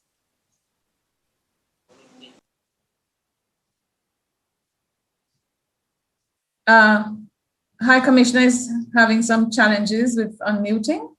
I don't know if the host can unmute, no? No, privacy issues. Oh, okay, so maybe Ms. Banda, though, Ms. Banda she's also checking with her delegation. So Ms. Banda can go ahead, and then I commission on.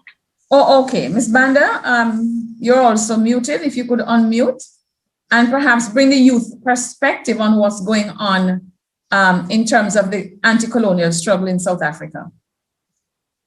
Ms. Banda, if you could unmute. Yes. I'm here. Yes. I think the president has spoken in terms of our protocol. Once the president has spoken, she speaks on behalf of all of us. Okay. So we just look forward to more work, more interaction. And on the part of young people, we look forward to working with young people of the whole Caribbean, Jamaica, and also of all Africans in diaspora. But thank you so much. And we affirm what the president has said. Okay. Would the High Commissioner want to speak? No? Okay. All right. So, yes, I think she's indicating, but she's still muted. So let's, yes, Leticia, are there other questions? It's quite clear that we have similar issues on both sides, however, and that we have to work intentionally on it. Questions, not so much questions, but continued comments of how great a webinar series is. and the collaboration and how we must continue. All right, but there on was a this question journey. about CARICOM until the High Commissioner indicates she wants to speak. Let's take that from Dr. Hilary Brown. The state CARICOM work on reparation. Oh, High Commissioner is unmuted now. Yes, over to you. Thank you, Prof. Then Dr. Brown, yes. She needs to pay more attention. She needs to write these things. She needs to make Professor Taylor speak. Yes, I've seen Professor Taylor. I have him down also on the lineup. And is that the Institute of Jamaica or Institute of, not sure, Institute of what? I'm not seeing. There's a hand raised from the Institute of, but I'm not sure. And to see if you could let me know what that is. But yes, High Commissioner, your turn. No, I wasn't going to say anything, in fact, after the president had spoken. Okay. But I think it's an important question that was raised that we need to look into so that in future we can discuss it. Yes, that's all what I wanted to say. Okay, thank you, High Commissioner. So we have Dr. Taylor, we have Dr. Brown. Do we have anyone else, Leticia? I mean, the comments are great, but if I they're... have my hand raised as well. Yes, Lalita, I have you down as well. So let's go in order. I think we heard the CARICOM question. Let me hear from Dr. Taylor, by the way, so that we can mix up this conversation. Dr. Taylor, are you still on the continent of Africa? Thank you very much. Can you hear me? Yes, we can hear you. Very good, very good. I'm speaking from Namibia. Hi. That's the younger sister to South Africa. Mm-hmm. And I want to say big thanks to the presenters from South Africa for provoking thoughts and also getting our minister to expose some of the burning issues that we both, Jamaica and South Africa, Namibia, face. I think the presentations were very informing and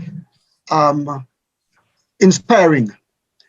On the question as to we go forward, I just want to say that culture is the link through which we can penetrate the continent.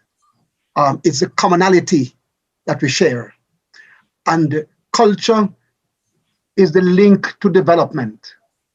It satisfies the values, the customs on which our decisions are made.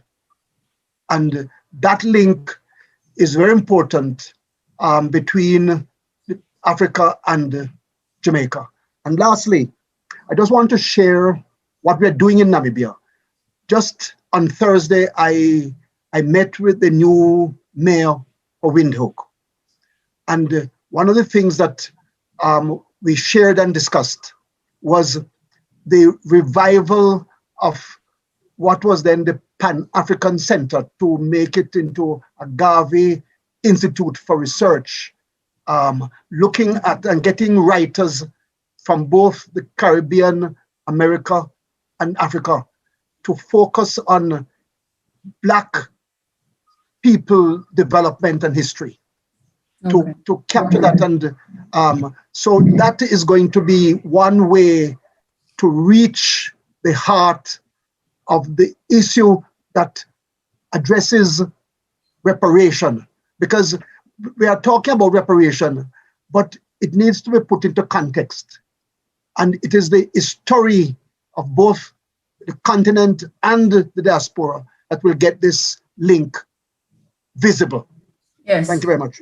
I can't agree with you more, and I know also in Namibia, you're dealing with the issue of the Nama and Herero people and the struggle for reparation on their behalf. So thank you, Professor Taylor. I will engage you on that some other time. Let me just tell you what the lineup is now. We have Mrs. Lalita Davis-Mattis.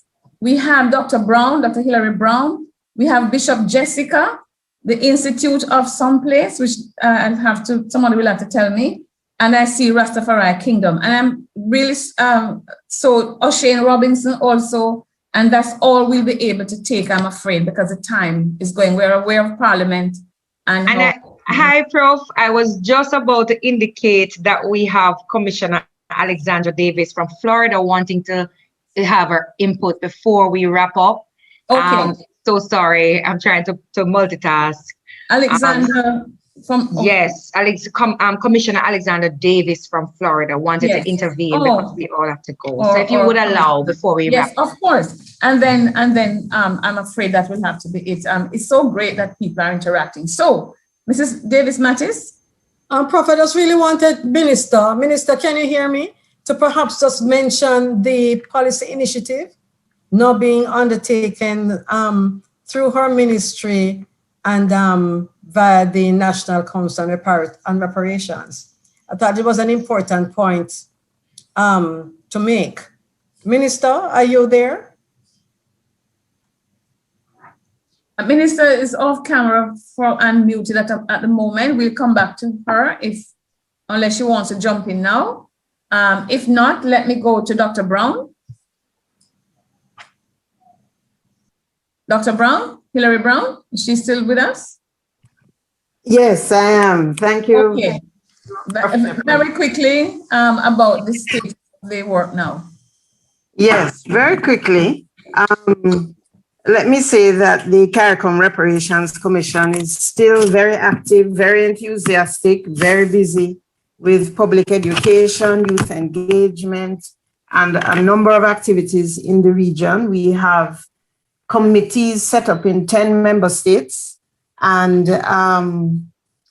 really, I think what is particularly important to this forum is that an important part of the strategy that is proposed going forward is to really have a stronger alliance with the African Union and the member states of the African Union in advancing this issue of reparations. So I was really very excited about this forum and to see this initial dialogue and to see that we see that as a critical part of advancing this issue. And I know that there were some questions too about getting involved and how persons can give support. We really want you to give the support where you are because we really need to step up the temperature in all of the countries, in Africa, in Europe.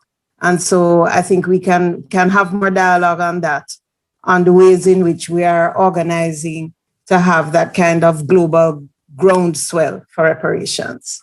Thank you. And let's go quickly to Bishop Jessica. Greetings in the name of Africa, my beginning, Africa, my ending. Am I audible enough?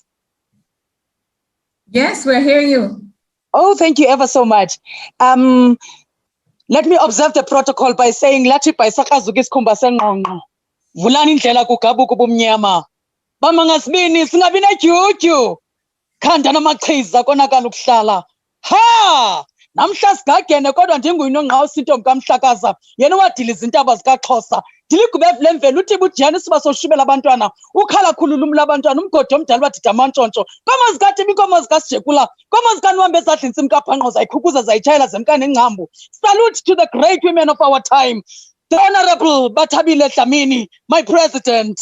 Your Excellency, oh, Lumka Yengeni, my High Commissioner. Your Great Excellence, my mother, my queen, Olivia Babsi-Grant. Thank you for taking me through and taking me through to the journey of life. I know the time is up, but what I'd like to say, when I traveled to Jamaica, not knowing anybody, but the Spirit led me to the big offices of our mother today, who is our great host, Umama Olivia Babsi-Grant. I never knew that today we'll be talking about the unification of Africa. But the Honorable Marcus Garvey and the great Nani of the Maroons, who today has inspired our law of resilience, law of bravery, law of paradoxical within us. The great Honorable Marcus Garvey once said, the people without the knowledge of their culture, their traditions, and their history of origins are like the tree without roots. Kwame Nkrumah once said, I am not an African because I was born in Africa, but I'm an African because I was born, because Africa was born in me. Mhm. Thank you. And the great big Slika Seme once said, I am an African. I owe my being to the hills and the valleys, the mountains and the glades, the rivers, the seas, the trees, the deserts, the flowers, and the ever-changing seasons that define the face of our native land. Thank you, my Remember, sister. Thank you. we are the ones we've been waiting for. See, Thank you. All right. Thank you so much. Thank you for that input. Let's go now to O'Shane Robinson.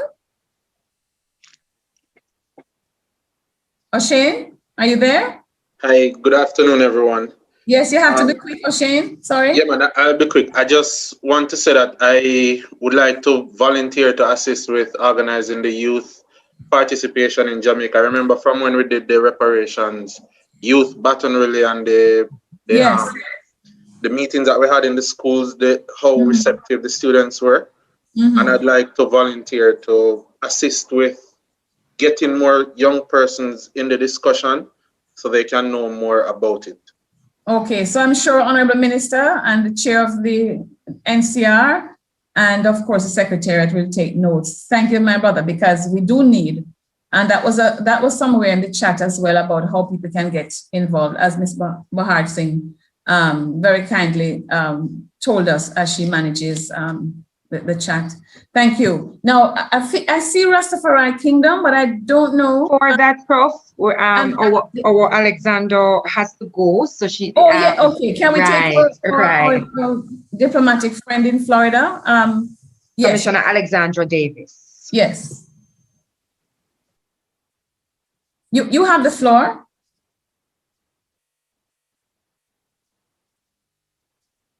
I'm not seeing her.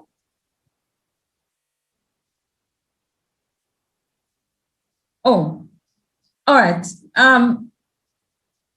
Where is her? Oh, there you are. Okay. No, I don't. I'm not seeing our diplomat. Where's our diplomat? I'm not sure, Prof, but you can continue until I locate. Okay. So we just have two more then. I see, where's Rastafari Kingdom? And then Institute. Can you say what institute you represent? Of Africologists is very, this is. Okay, hi. Okay, great.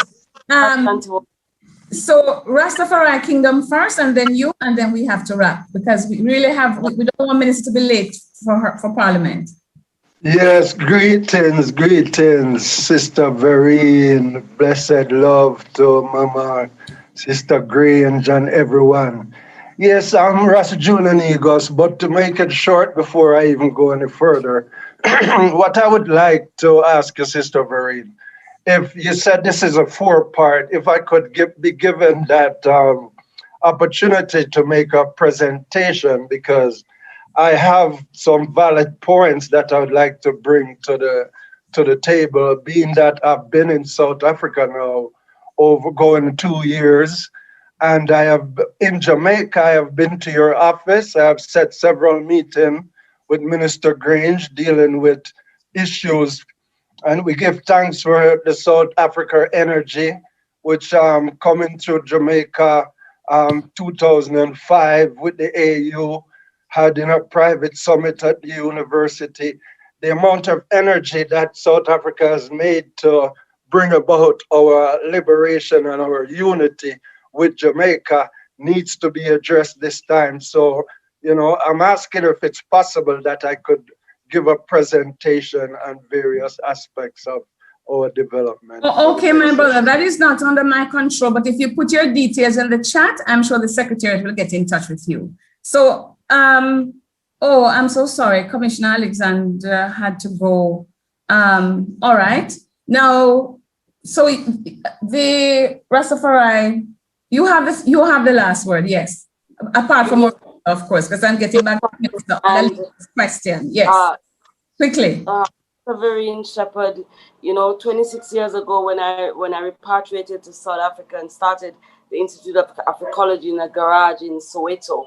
today I am honored that during the COVID, the COCTA, one of the ministries that deals with traditional affairs, handed over to Africology land and infrastructure. And so today there is a Pan-African Institute sitting in KwaZulu-Natal. And in that institute, just now, we have finalized the Sankore Children's Program.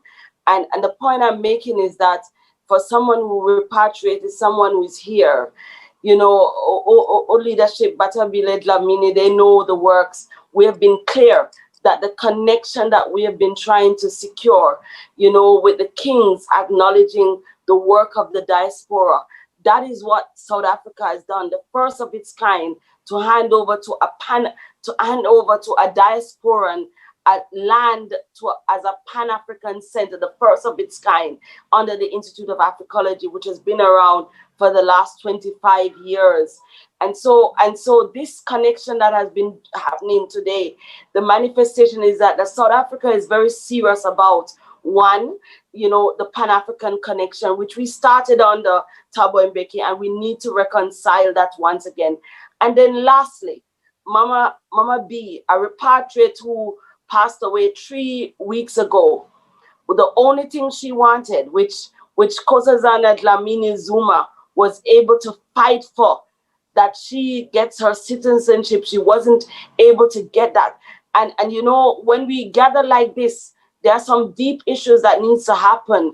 And I will be remiss if we don't make sure that this connection understand what it means to be a repatriate in South Africa. I'm a privileged repatriate. I sit on the minister's social cohesion advocate. I speak to any minister I want in this country because of the work that repatriates have done. But we need to go deeper. We can't just do intellectual stuff. We can't just do theoretical stuff. South Africa, the country of my soul, has worked on the World Conference Against Racism. We still have to ask for the reparations of Africans. You know, the Ma'afa is still something that must be recognized by Africans in Africa. Ma'afa must be taught. Ma'afa must be recognized because it is a real tragedy that happened to Africans when they left the continent.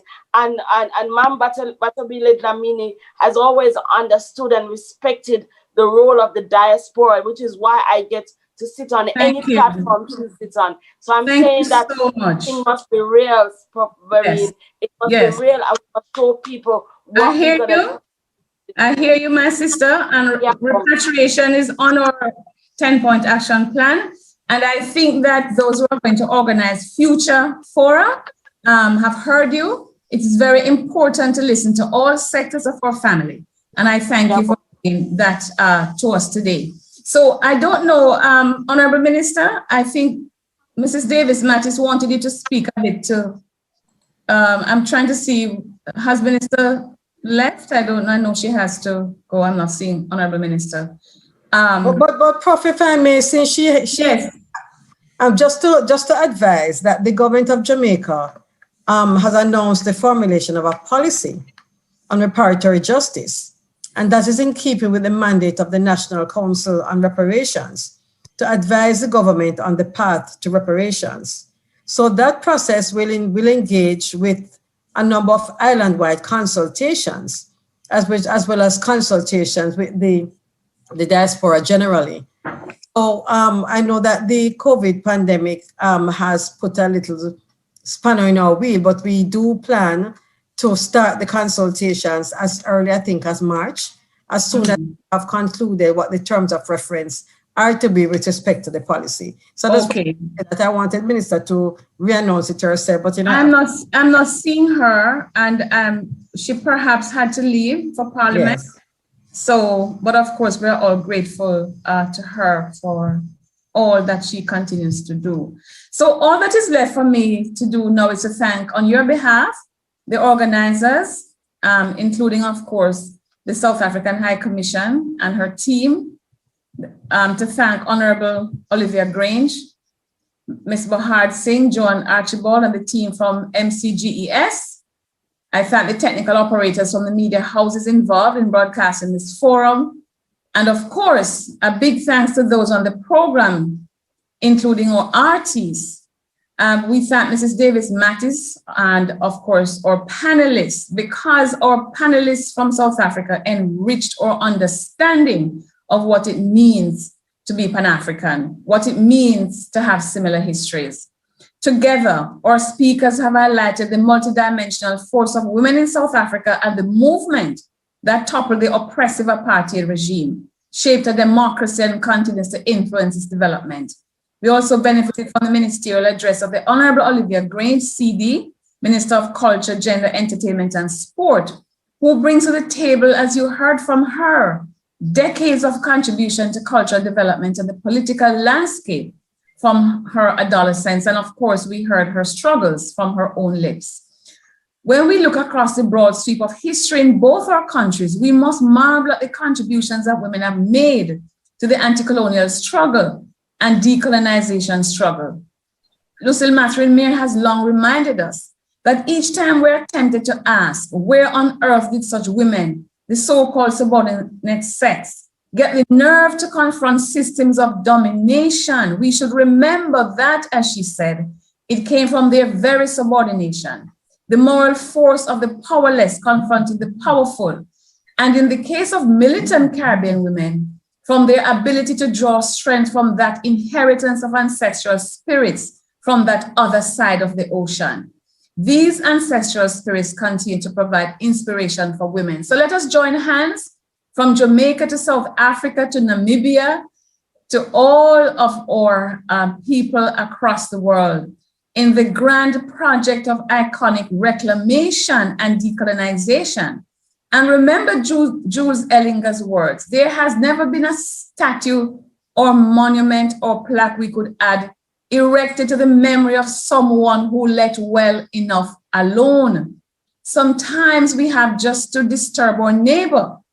Women on both sides of the Atlantic have done that, and we will continue in the present to do that until human rights and social justice are secured for all. And since someone mentioned Bishop Tutu, I have to end with a quote from him. Professor? Minister is back. Yes, I got technical problems. Oh, I'm so happy you're back. So we were giving the last word to you. While I was bounced off, I watched on my phone. So I don't know what's going on. But I'm going to allow you to end with the quote. You know, just want to say I was listening, and I thank the chair for speaking of the policy. Yeah, oh yes, because she wanted to give you to ask you to do that, but she did that. Yes, and just want to thank everyone. Yes. To say we're stronger together. Stronger together. And together we will do great things. Yes. So I leave the pleasure to you to end with the quote. Yes, I was just saying, you know, remember that we have to stand firm, stand together, and fight injustice. And I wanted, because our South African sisters mentioned Bishop Tutu, I wanted to just end with his quote. If you are silent in the face of injustice, you have joined the side of the oppressor. We're not joining no side of no oppressor, so we know what we have to do. And I'm told we're going to go to music. If that's there, let's do that. But let us put our hands together to thank everyone who participated, those who are on our various social platforms, or media experts. Thanks everyone, High Commissioner, our President, Ms. Banda, and of course our Minister, all our artists. Thank you so much. So much love from us on this side to you on that side, and I know you give it back. So thanks everyone. It was my pleasure to shepherd you through today's scenario and today's forum. Thank you too.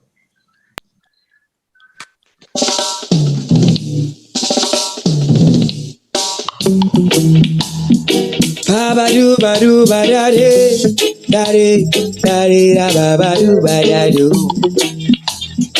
Ba-ba-doo, ba-doo, ba-da-dee, da-dee. Professor, you still there?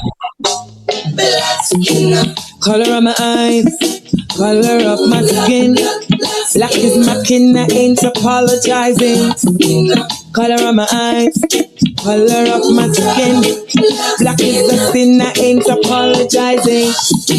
Color of my eyes, color of my skin. Black is my kin, I ain't apologizing. Color of my eyes, color of my skin. If black is the sin, I ain't apologizing. Capture that from our homeland. Sold us into a foreign land. What woe, what pain, what misery. 400 years of slavery, shackles, scars, and degrading. Color of my eyes, color of my skin. Black is the sin, I ain't apologizing. Color of my eyes, color of my skin. Color of my eyes, color of my skin. Black is my skin, I ain't apologizing. Color of my eyes, color of my skin. If black is the sin, I ain't apologizing.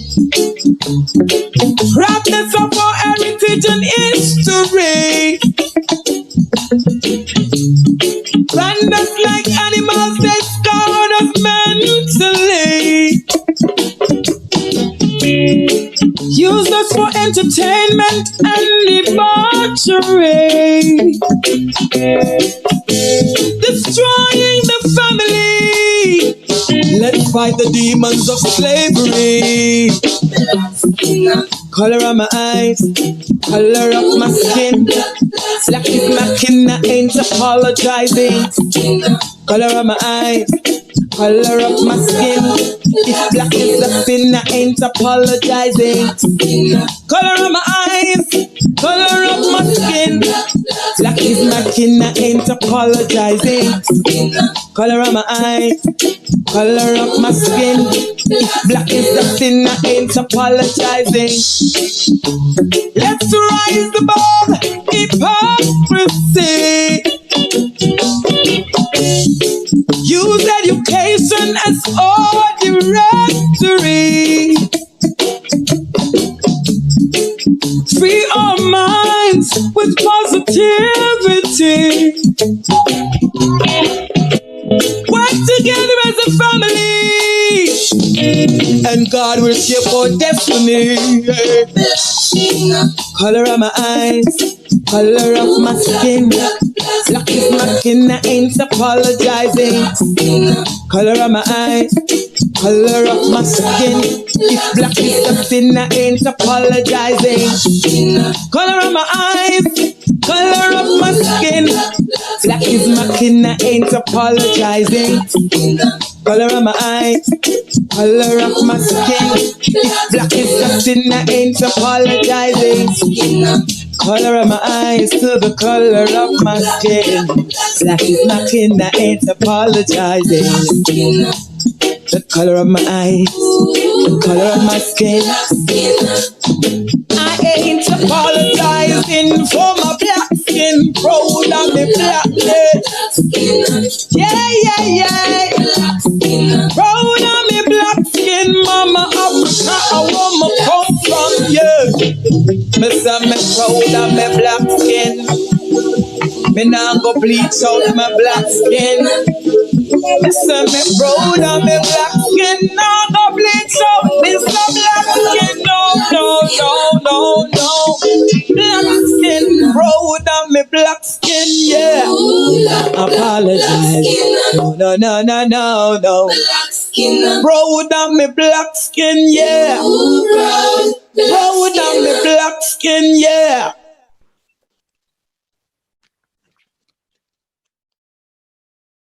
Thank you. Everyone be well as we go. Thank you so much.